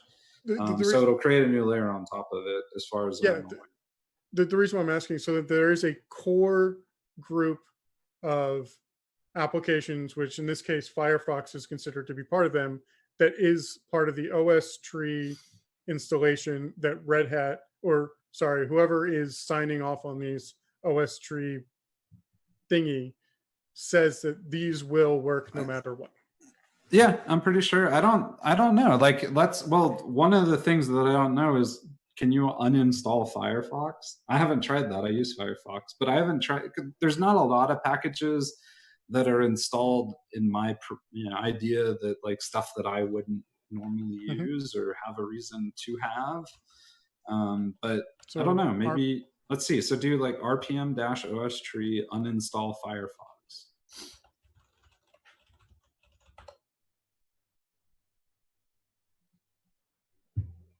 Firefox is not currently requested.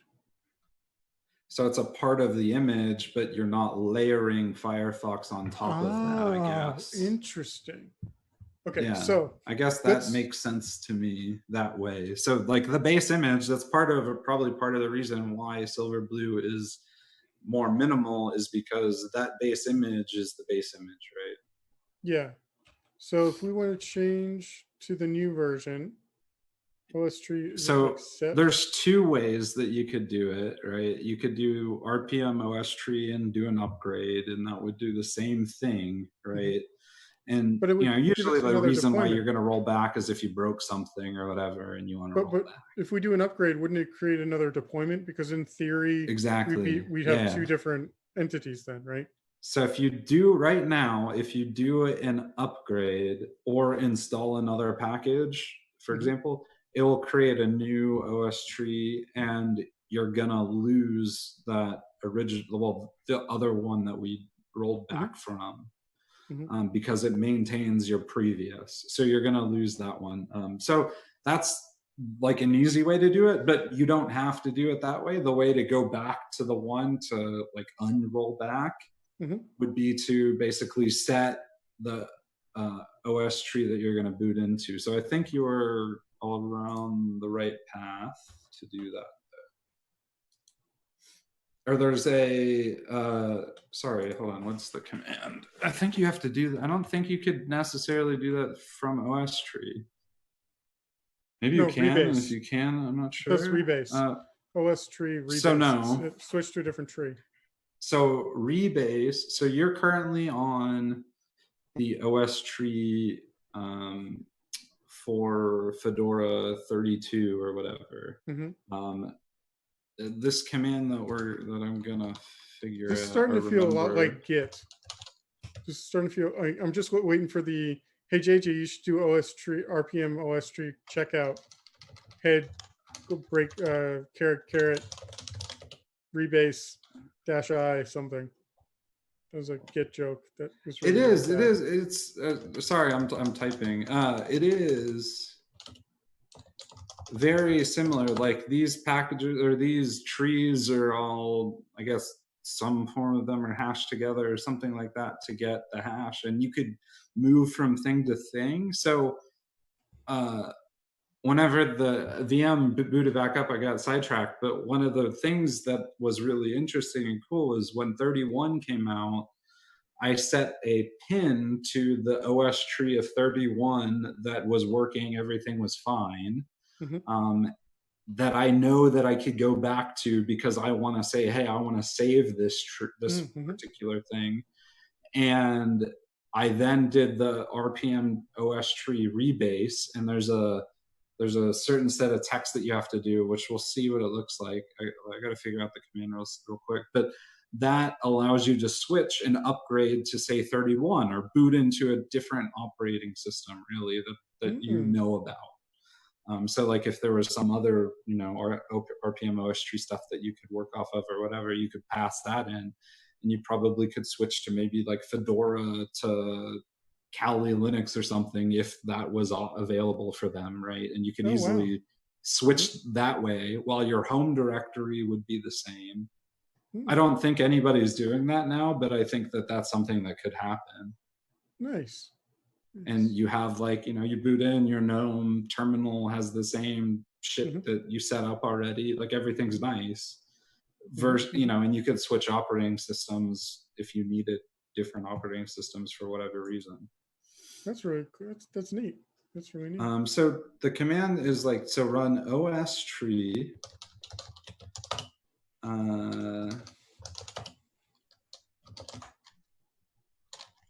ADM and then show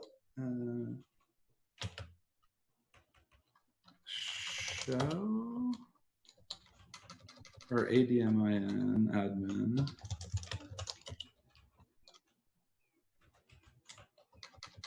Hold on, that's not quite right. There's a pin.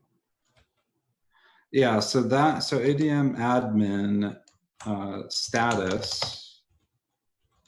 Does that have, no, that doesn't have the thing. That has the different like actual OS trees, but you do want to see that. So do OS tree admin status.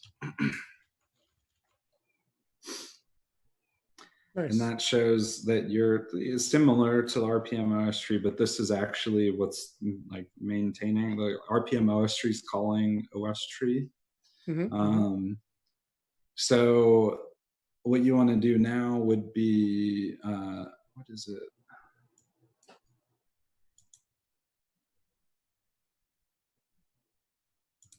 Not switch, there's a,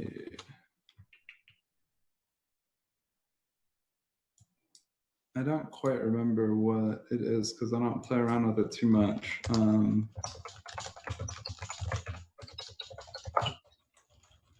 There's like, it's, what you would want to do to pin something would be like OS tree space admin space pin, and then you pin the version number that's a part of that.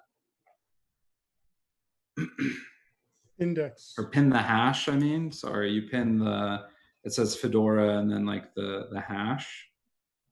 You have to do it as sudo. Oh, so sudo still does exist. So root does exist on this thing still. Yeah. Interesting. Okay. But there are certain parts of the file system that are read-only, so you can't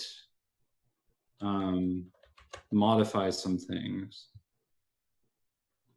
There's a way to unlock that temporarily, but and there's probably a way to save that stuff if you really wanted to, but you're going against a lot of the ideas of this is an atomic thing. You shouldn't mess with that. There you go. The deployment of Fedora is now pinned. Yep. That might have pinned. So do status again. So that pinned your current one, right? Yeah. So if you wanted to pin, see, they're both called Fedora though. So if you wanted to pin the like one of the previous ones, you copy the hash in. So like the A8, and you could do that. And I've done that before. Wasn't there an unpin? It's pin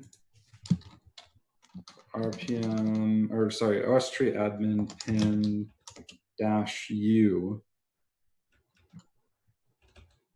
So no unpin, pin -u. Oh, so dumb. U for unpin, yeah. That's dumb.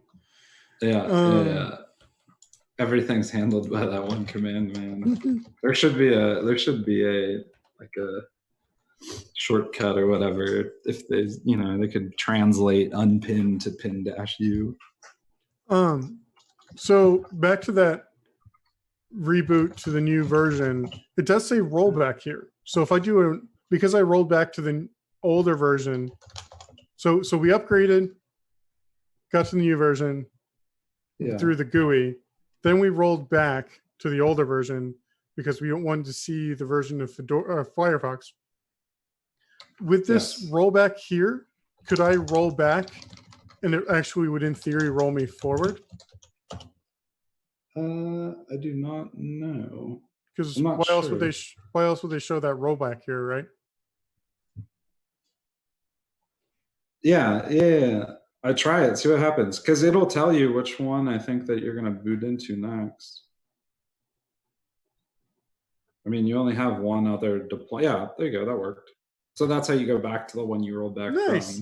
Just do rollback again. So it just works as expected. Yeah. Okay. Hey, there's also another way to like tell it which specific one you want to boot into as default, though. So if you pinned something or whatever, you want to be able to boot into that one that you pinned, like many deployments down the road or whatever. You can do that somehow with the OS tree stuff, but like that makes it pretty easy. So maybe so that's upgrading and some of the management of that, and like pinning is really valuable. I upgraded from 31. I know my system worked. I kicked off an upgrade, and if something didn't work, I could always go back to it, to the existing thing that worked without completely reformatting my machine or doing whatever, and stuff just works. It's fine.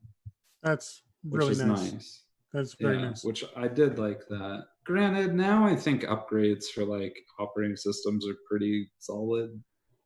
Yeah. Before with Linux, it might not have been, but I think it's better now. Maybe I'm not 100%, but. Well, you realize you just jinxed us for like the rest of our careers. I have weird shit. Yeah, that's true. So that's one. The other thing is, how do you install stuff? Because stuff is kind of locked down. If you go into the terminal, there's not a DNF command, right? Just to verify again, because we did change. We saw we're now using the newest version of Firefox. So yes, so we now know how to manipulate our base operating systems, which is granted, status, which is, I really like this. I really like seeing the GPG signature signed off directly from Oh, that's that actually. path. So there it is. That's what. So if you did so say 33 comes out later down the road, right? Mm-hmm. You do an RPM OS tree rebase, Mm-hmm. and then pass in the Fedora 33 x84 blah blah blah. Nice. So that's how to like tell the system, let's switch to a different OS to boot from, and that, that'll start getting 33 stuff. And generally everything just worked. There wasn't any big differences. I didn't have to affect anything. So stuff worked. It was cool. But yeah, it's nice. So yeah, installing stuff. One of the big things here is, well, this is an immutable operating system. We want to try to run things as containers. And the more things running in a container or a sandbox type environment, the better, because they have less chance of messing up the base operating system. Not like they can, because it's read-only. They would probably crash or something would not work right in that case. But if it's in a sandbox or container, it's not going to affect you. So by default, there's a tool that's called the toolbox. So if you type toolbox, I think help, or just hit run toolbox, it'll give you the help. And in here, like, this is a command line tool that basically is ways to run stuff in the CLI in a container. And it comes with Silverblue, but this isn't necessarily just for Silverblue. You can install this wherever.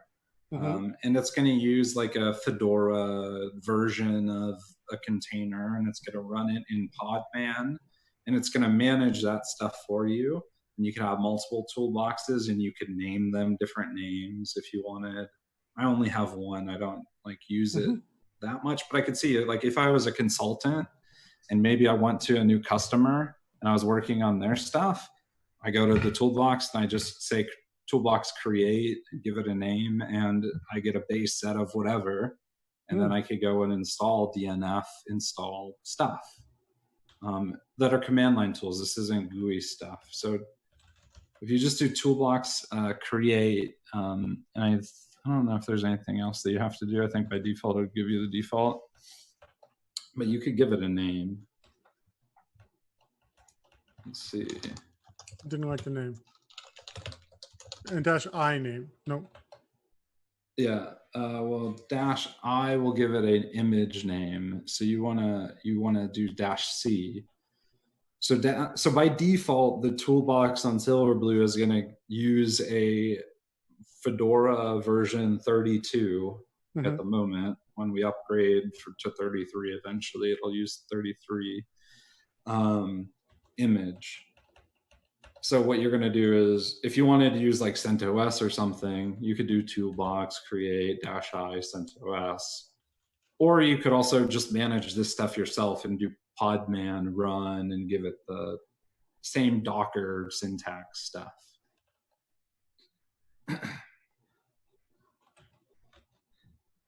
Yeah, maybe, I don't know, maybe there's not, because this is downloading it from the Fedora, right? So the toolbox, I guess, is using like only signed Fedora images for containers, I guess. Then. So if you wanted CentOS, maybe you can't do that. Index.docker.io, CentOS, latest. Yeah, That worked. Looks like it might work. Yeah.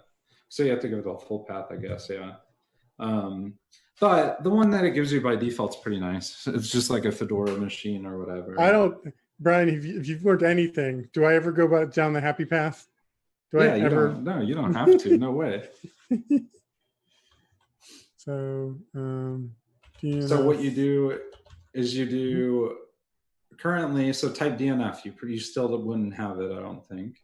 Nope. Yeah, because you're in the context of your Silverblue machine, right? You're not inside the container. So you need to run toolbox enter. No, you don't pass anything. If there's default. Entering container makes it with what I just created it. Mm-mm-mm. So shit, I don't know. Maybe there has to be a setup, like a particular way. No, it says it's entering it. Yeah, it shouldn't take that long. That's pretty quick. It already pulled, like it pulled the image.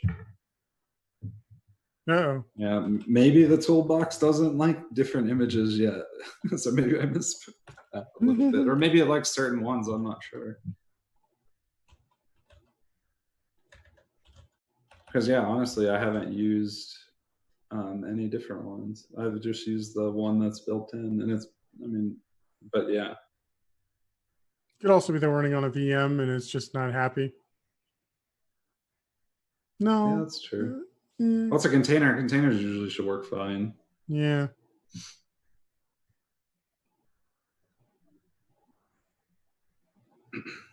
So there's some pros and cons to this, really. You're running this stuff in the container, right? The toolbox handles like some volume mount or mounts for you pretty easily, or it should. Hey, there we go. Yeah, you can see you've got a purple dot now in your command line. It tells you you're in the toolbox. If you do ls, yeah, that's your home directory that's on your local machine. You're not gonna have a new one. It's automatically mounted in the container, so that stuff's already there. I think there's a couple other paths that might be automatically mounted, but the big thing here now is you could install stuff with DNF. So you just do DNF install vim, and you have to run it as sudo, like you would expect. I think that set our limit, like I've looked that up because that doesn't look right. There's something with sudo itself as a command, the way that they're running it.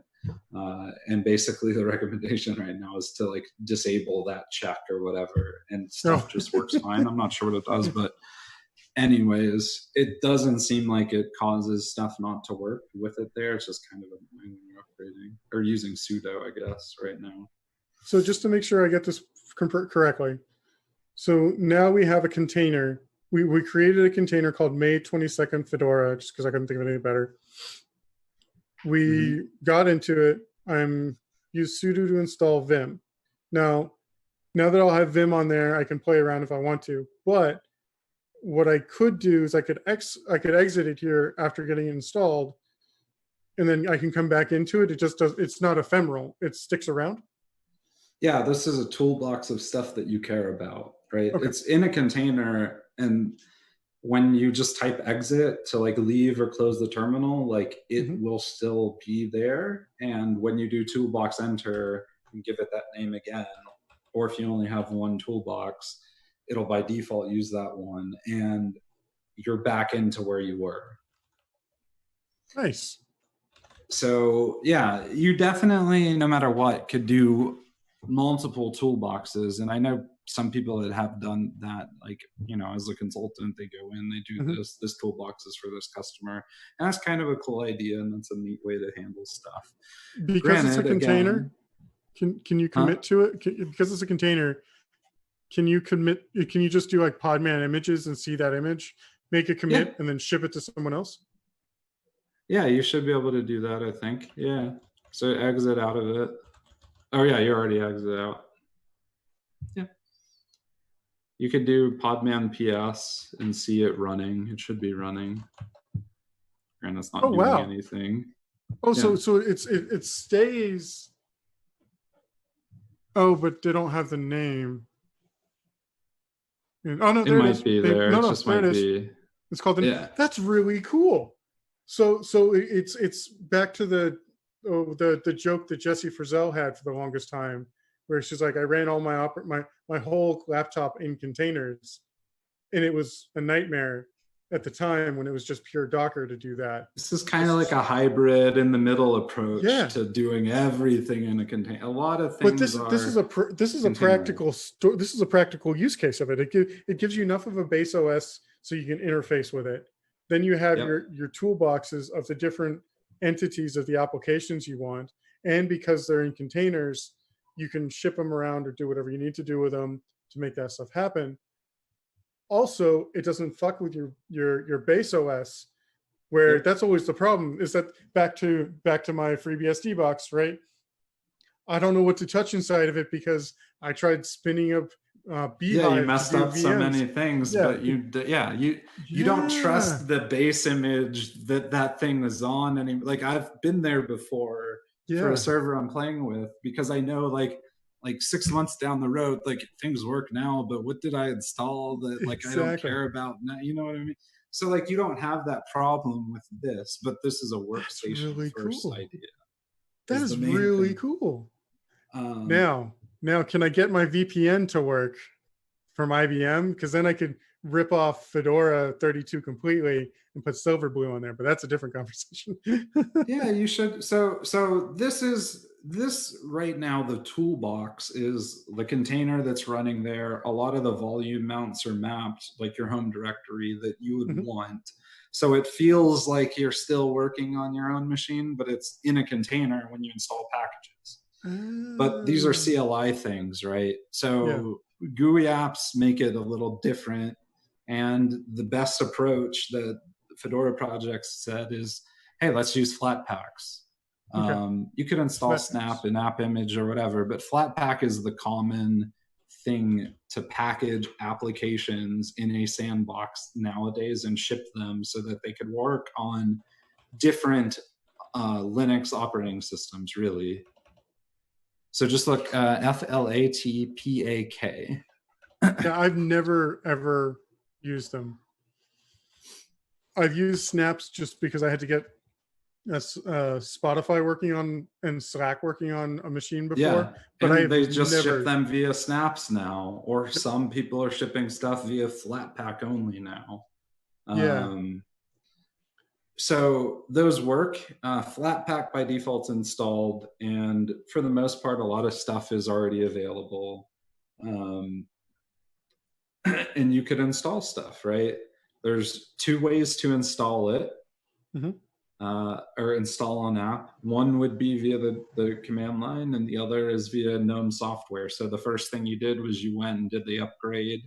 Mhm. That was in GNOME software, and you could search for stuff and install it there. Mhm. Um, one of the suggestions that I generally do is I install FlatHub. You have it open right now already. So FlatHub, there's two main like registries for Mhm. Flatpak applications. One's pretty much the Fedora registry, and they Mhm. ship stuff like gedit and like GNOME things that are on top of GNOME. So that Mhm. stuff's there. But then there's also the Flat Hub, which has more of a community style approach. There's a lot of stuff there too. Not to say Is the this the Fedora is one this the isn't. operator hub, if you Yeah, will? kind of, sorta. Yeah, Okay. yeah. So this, like anybody, you could go and submit your application to Flat Hub Mhm. on GitHub and Hey, get it added OpenTDD. to this list. I Yeah, lost many, yeah. many, many an hour in my life in that game. So to enable this, you have to go. There's like a maybe it's just like on the main flat. There's a way to install or enable the Flat Hub repo. So you have to enable that to begin with, because by default it doesn't. It's not there. I think it's at the very top. Or there you go. You're there. So click Fedora, because you are running Fedora. So there you go. Just a remote add. Uh, it's Curl similar. Like bash. Curl a bash. lot of the things people do might be like, what you install, yeah, curl bash.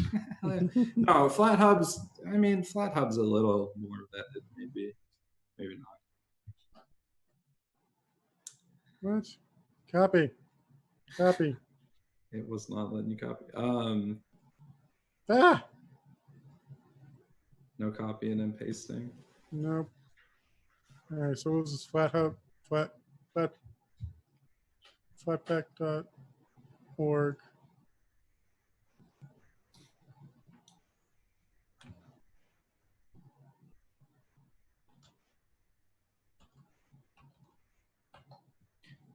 But like one of the things that you might do, like on a regular, Fedora machine, is like install the RPM Fusion repo, or so that you could install like multimedia stuff, so that you could use Flash if websites now still freaking have Flash, or use like MPEG-4, like video codecs or whatever. So you have to do that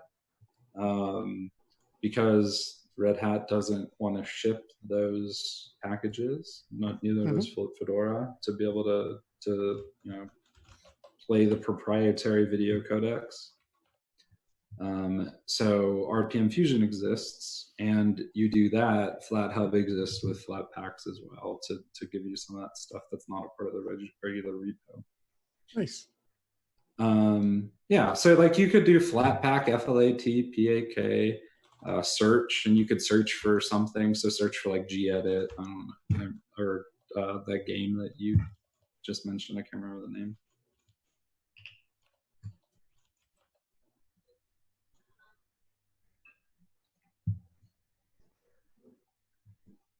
There it is. Yeah, and you just do install, and you can see this is available in Fedora and FlatHub. This ships in both. When I have that choice, I'm usually going to choose Fedora because I trust that one more. Not to say FlatHub's not to be trusted, but FlatHub might be a newer version maybe, and then the Fedora one might be a more, it might not be the case, but that's the way I think of it, at least. Okay. And if these need to be updated as Flatpaks, I know with snaps, they check like 3 times or 4 times a day to be like, hey, is there a new version? Hey, is there a new version? Does Flatpak do the same thing? So by default, sorry, we just had the mail gag come, so it's going to be a little loud for the dogs. But usually there's GNOME software that's running that has like a background task or whatever that's going to check every so often. And GNOME software will check the 2 things that you have to update on Silverblue. One is all your Flatpaks. The other is the operating system. So it'll do both. And when you see that, you'll see the very top one will say like OS, image, things like that. And then the bottom one will have all of your different Flatpak apps. I think I'm with you. Okay. Nice. Something was not happy.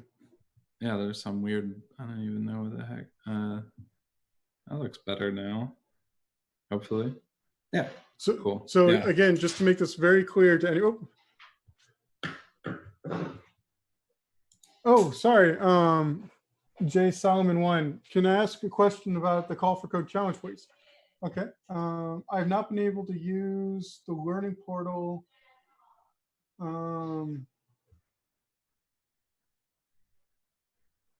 Yes. So Jay Solomon, I can get you in front of the correct people that you need to talk to. Please email me at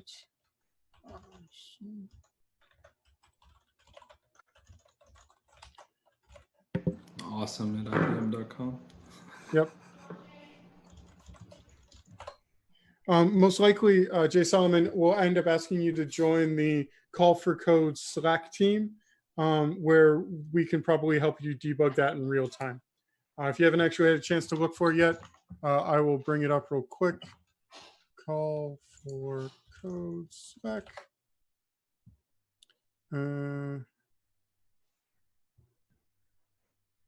Should be on the main page here.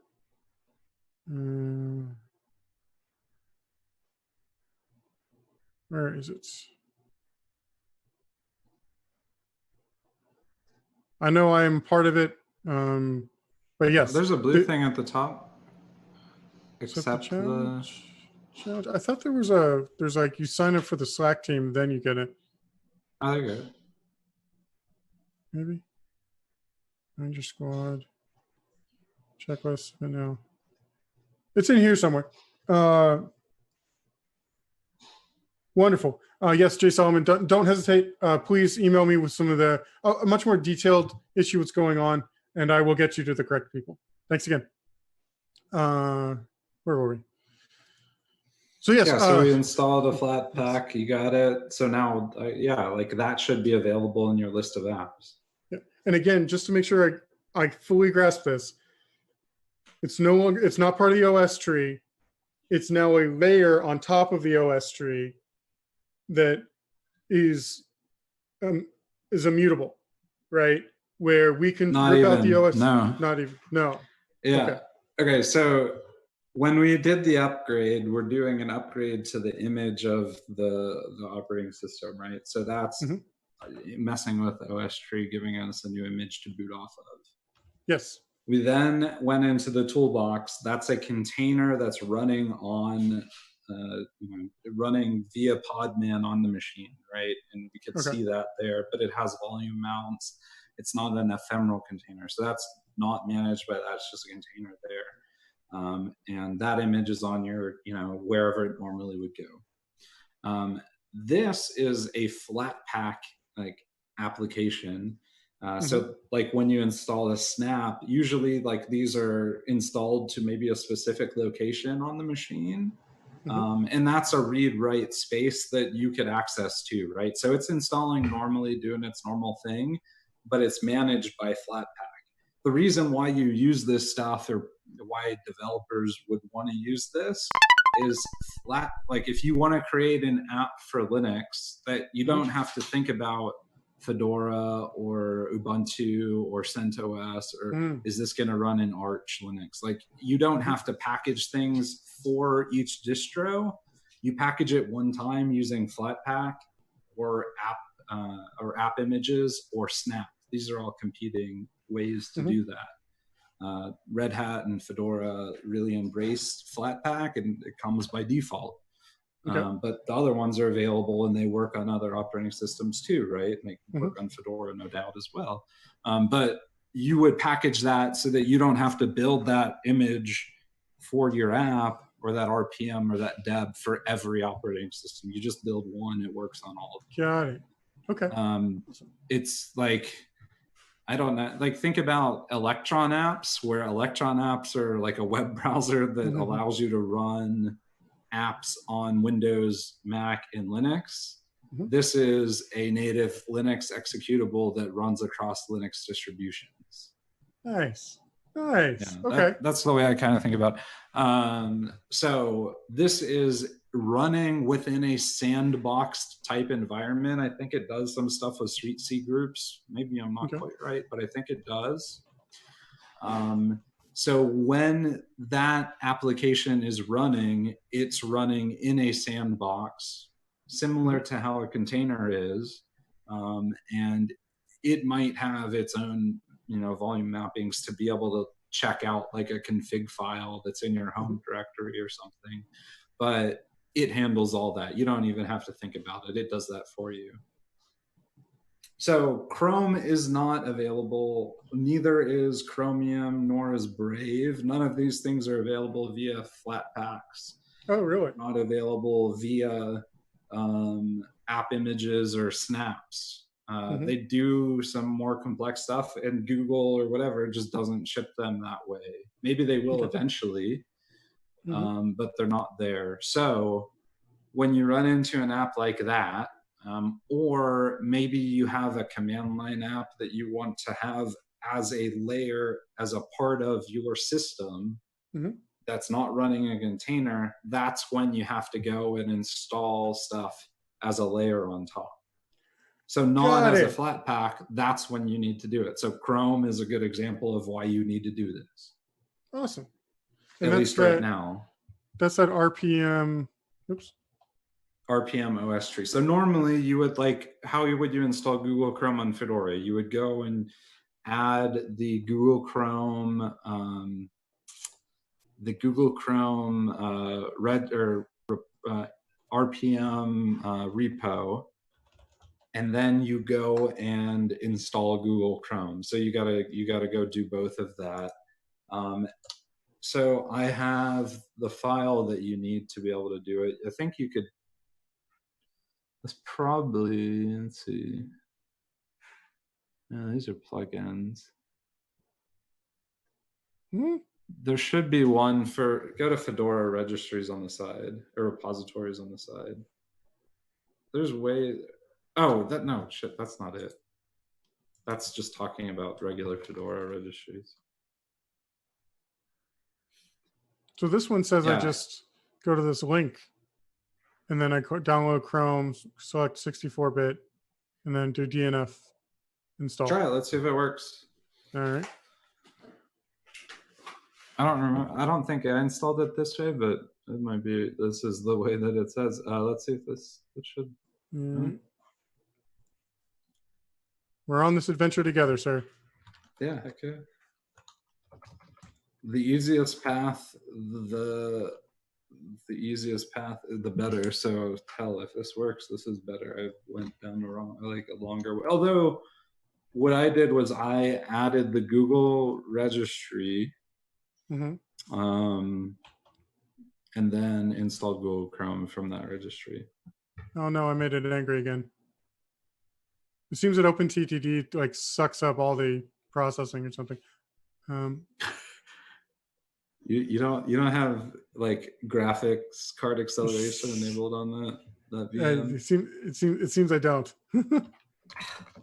OpenTTD is too much graphics. Yeah, it seems.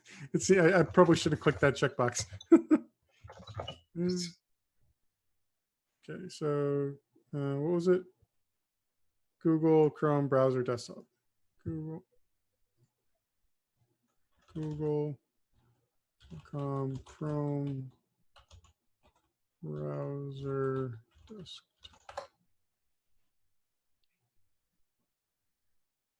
Download Chrome. Fedora 64-bit. Yep. Accept and install. So this will download an RPM, so you're probably good.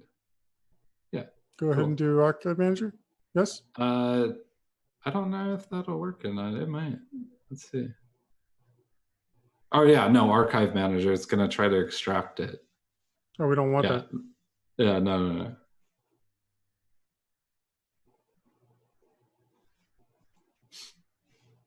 All right. So we can go to... Where did it download to? Oh. Because it downloaded to, because when you do that way, it downloads to like a temporary directory or something, right? Why does I hate? Oh my God, really? Ugh.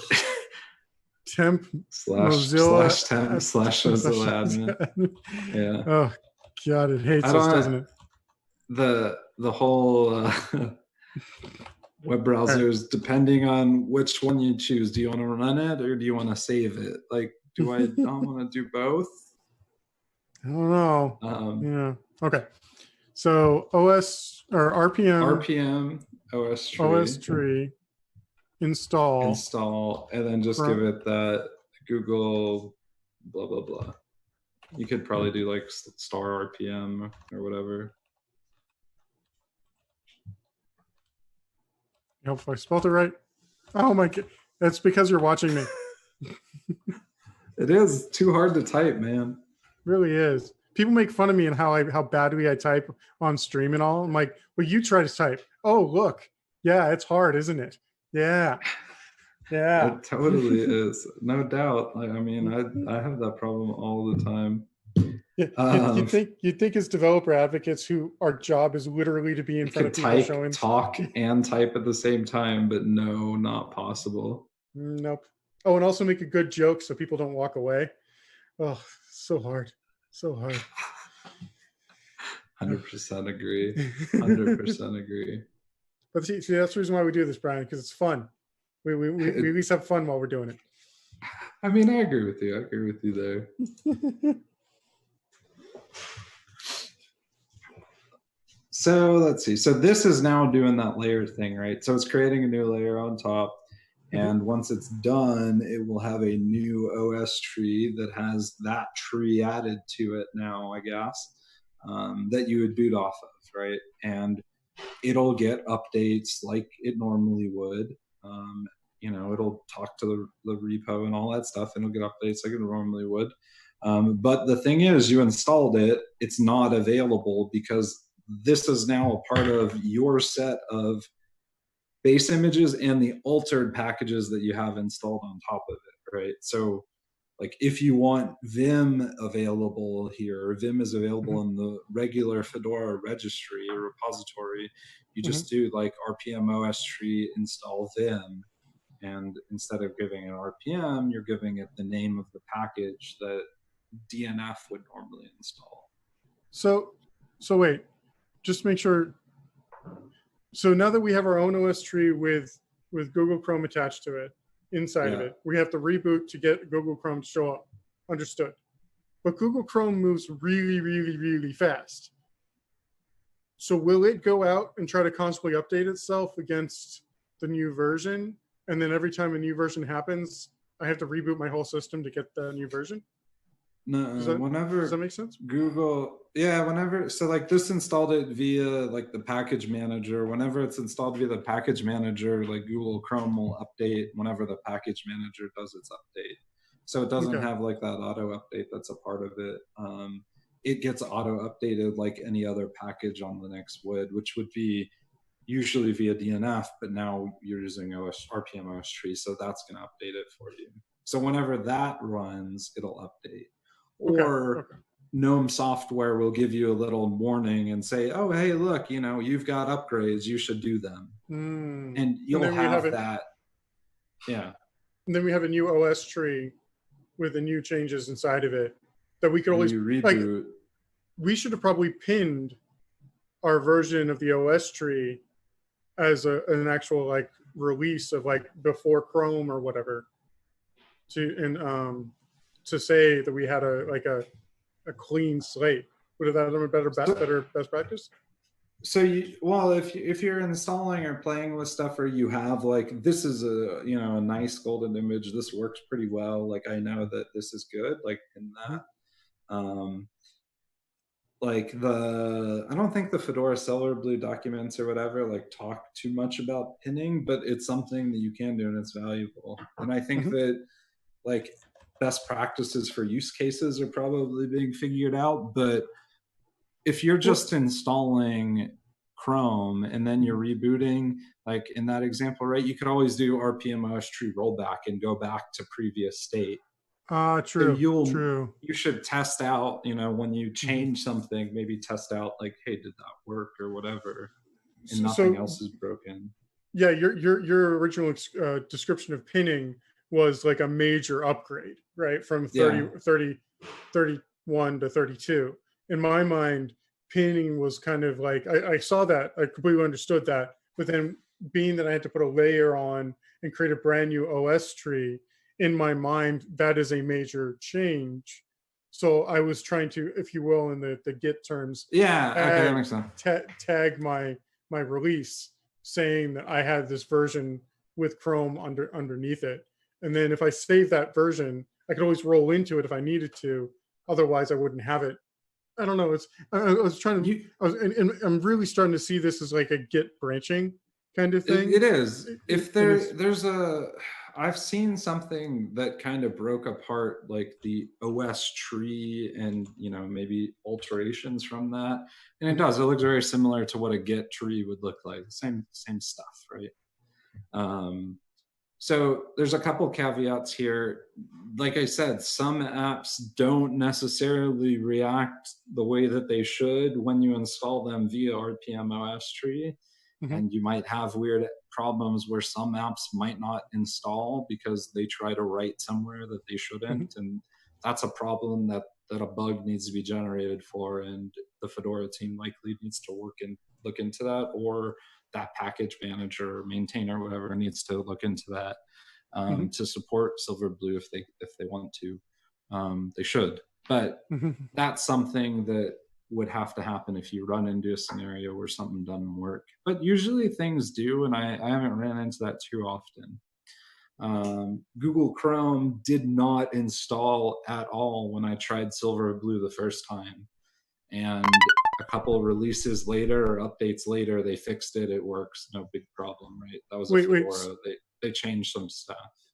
So the ones that don't work, we would have to put the bug in to say that this is shit's broke, yo. Couldn't we use the toolbox to install all the dependencies required to make that happen, and then just use a toolbox image to do that app? Or am I No, wrong on that? because things that are installed in the toolbox are installed in that container. So what you're installing via RPM OS tree is installed on your machine, but it's on like its own layer, but it doesn't really know that. Like that's just a file system quirk or whatever, you know, like as far as it's concerned, it doesn't care. It just knows it's in its own layer and it's an alteration. So whenever you get upgrades, like that layer like gets added on top or whatever. I'm not quite sure the whole process of how that works, but like that happens. So that's there. But when you install stuff in the DNF container or toolbox container, like that's in the container, you still have to manage updates in that container if you care about it. Got it. So you still run DNF update in there. So with Silverblue, there's a couple of different context switching. So that's a kind of a disadvantage or a positive depending on how you look at it. Because, you know, you do have a container now that's kind of its own machine. Granted, it's a container. That you have to manage, you know, and do upgrades and stuff yourself. The Flatpak stuff is also something that, you know, you probably are doing that, or maybe some people are already doing that in Fedora or other, you know, snaps or whatever by themselves by default anyway. So like that's common already. But like those are the main things, and you have to think about sometimes which context I'm in, usually between the toolbox and the main OS when I'm working in the terminal is some of the stuff but it's not that, like I don't think about it too much, but it's something that every now and then I do have to think about because I am using this on a daily thing, and it's a little bit different. But like, just like, you know, Chrome, let's see, can you install, you should be able to install ZFS on Linux. Try it, see if you can install it. Let's see. Well, Chrome is anchored again. So ZFS on Linux, like that is something that would be installed via RPM OS tree. Like that doesn't make sense to install anywhere else because that's like a kernel module that needs to be a part of your machine, right? Yes. Yep. And I want to bring up Firefox just to, well, here, I'll just bring it up right here. ZFS.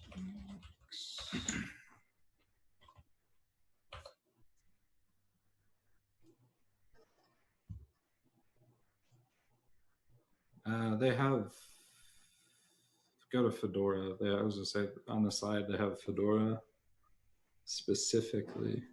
Yeah. So you just use the Fedora 32 RPM. Wow, really? Yeah. Holy crap. You also have to install the kernel-devil. So you have to install, so this is a little different because what you're going to have to do here is install the ZFS-release 32, FC32, right? And what that package does is it's adding the GPG key. Oh no, that's the next thing you do, but it's adding the repo. It's adding the registry, the repository for the ZFS packages on your system. So you're going to have to install the RPM, reboot to get the new repo, and then install ZFS.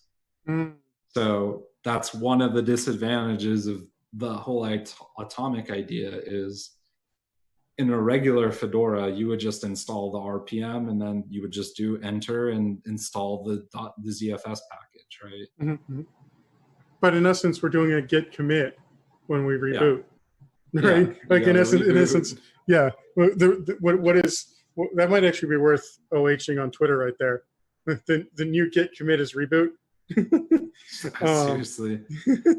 But like before this, I'm like, I don't reboot my machine that often at all. Now I guess it gets rebooted every now and then. Yeah, every time you make a change now. But I mean, that's the whole point. Yeah. Wow. Okay. All right. Well, I got some things to play with. I'm not going to make people sit and watch this because we got our goals. I want to just make sure that everyone sees our goals were installing a tour, and at least getting Chrome installed. And we actually got OpenTTD installed too. And I want to say, Heck yeah. So that's good stuff. So like, if you're installing something, like, where are the reasons and why you would install like things to certain places? So there's the container, the toolbox, right? Mhm. There's the Flatpak or Snap or app images, and then there's RPMOS tree, right? And that's like the big thing that you got to think about, and the biggest difference, really. So usually my approach is like, any CLI stuff that I'm working with, I'm putting it in the toolbox, unless that's something that I absolutely have to have on my machine at all times. But then I'm probably installing it both via RPMOS tree and DNF in the toolbox. Like Vim is installed in both places, because sometimes I want to open a terminal and just type Vim. I don't want to type toolbox enter and then Vim or whatever. Got it. Right. Or I guess by default I could tell GNOME terminal to just always do toolbox enter. But then like I need to set up a new profile maybe to say like interact with my host system and have that as a new tab. Like, I don't know, maybe that's something that I could do that might be easier to manage, because the toolbox is generally what I'm going to do. Huh? Right? You create some aliases where you're like, yeah, just do TO or T, you know, T is get in, and like the thing is like you have to exit. So you do exit, you're back into where you were, right? I don't know. Yeah, I guess aliases would help. Maybe that's better. But the toolbox is generally where stuff goes. Whenever I'm installing an app, like an actual GUI app, I'm going to try to install that via Flatpak first.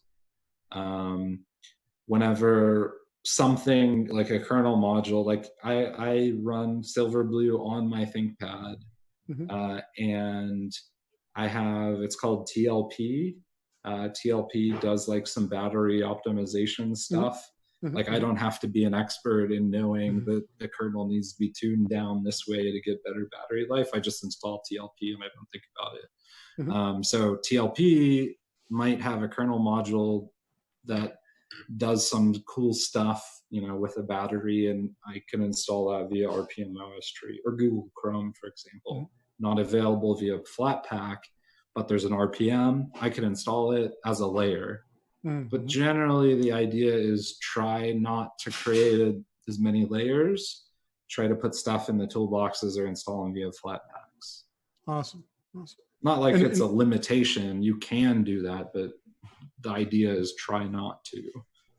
And it really, like, from going through this tour of Silverblue, it is very clear that it is a new way of thinking about workstations and your workflow.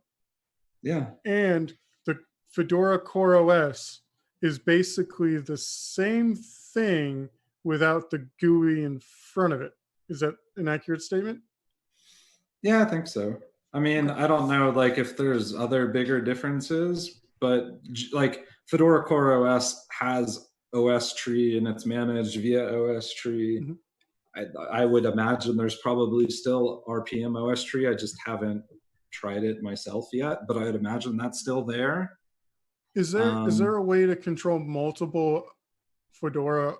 Or like, okay, let's just start saying, like, let's grow this farther, right? And you and I, we're bought into Silverblue. That's great. We got other people built into Silverblue from our company or whatever, and they're starting to use it. But we need to do management across a fleet of machines now. How does that work exactly? Would you start building new OS versions for everybody, like, and then you just add it as a new place to grab this stuff from? Like, what's the next? So right now, I'd imagine, I don't know, there might be a way, but I'm not quite sure. There's probably a way to do some of this stuff via Ansible. Maybe there's a RPM tree package for that. If you want to go in and do the DevOps and create configs and all that stuff and do it all in Ansible, that's probably fine. Not sure though. I would imagine right now Silverblue is a Fedora thing. This isn't a RHEL thing yet.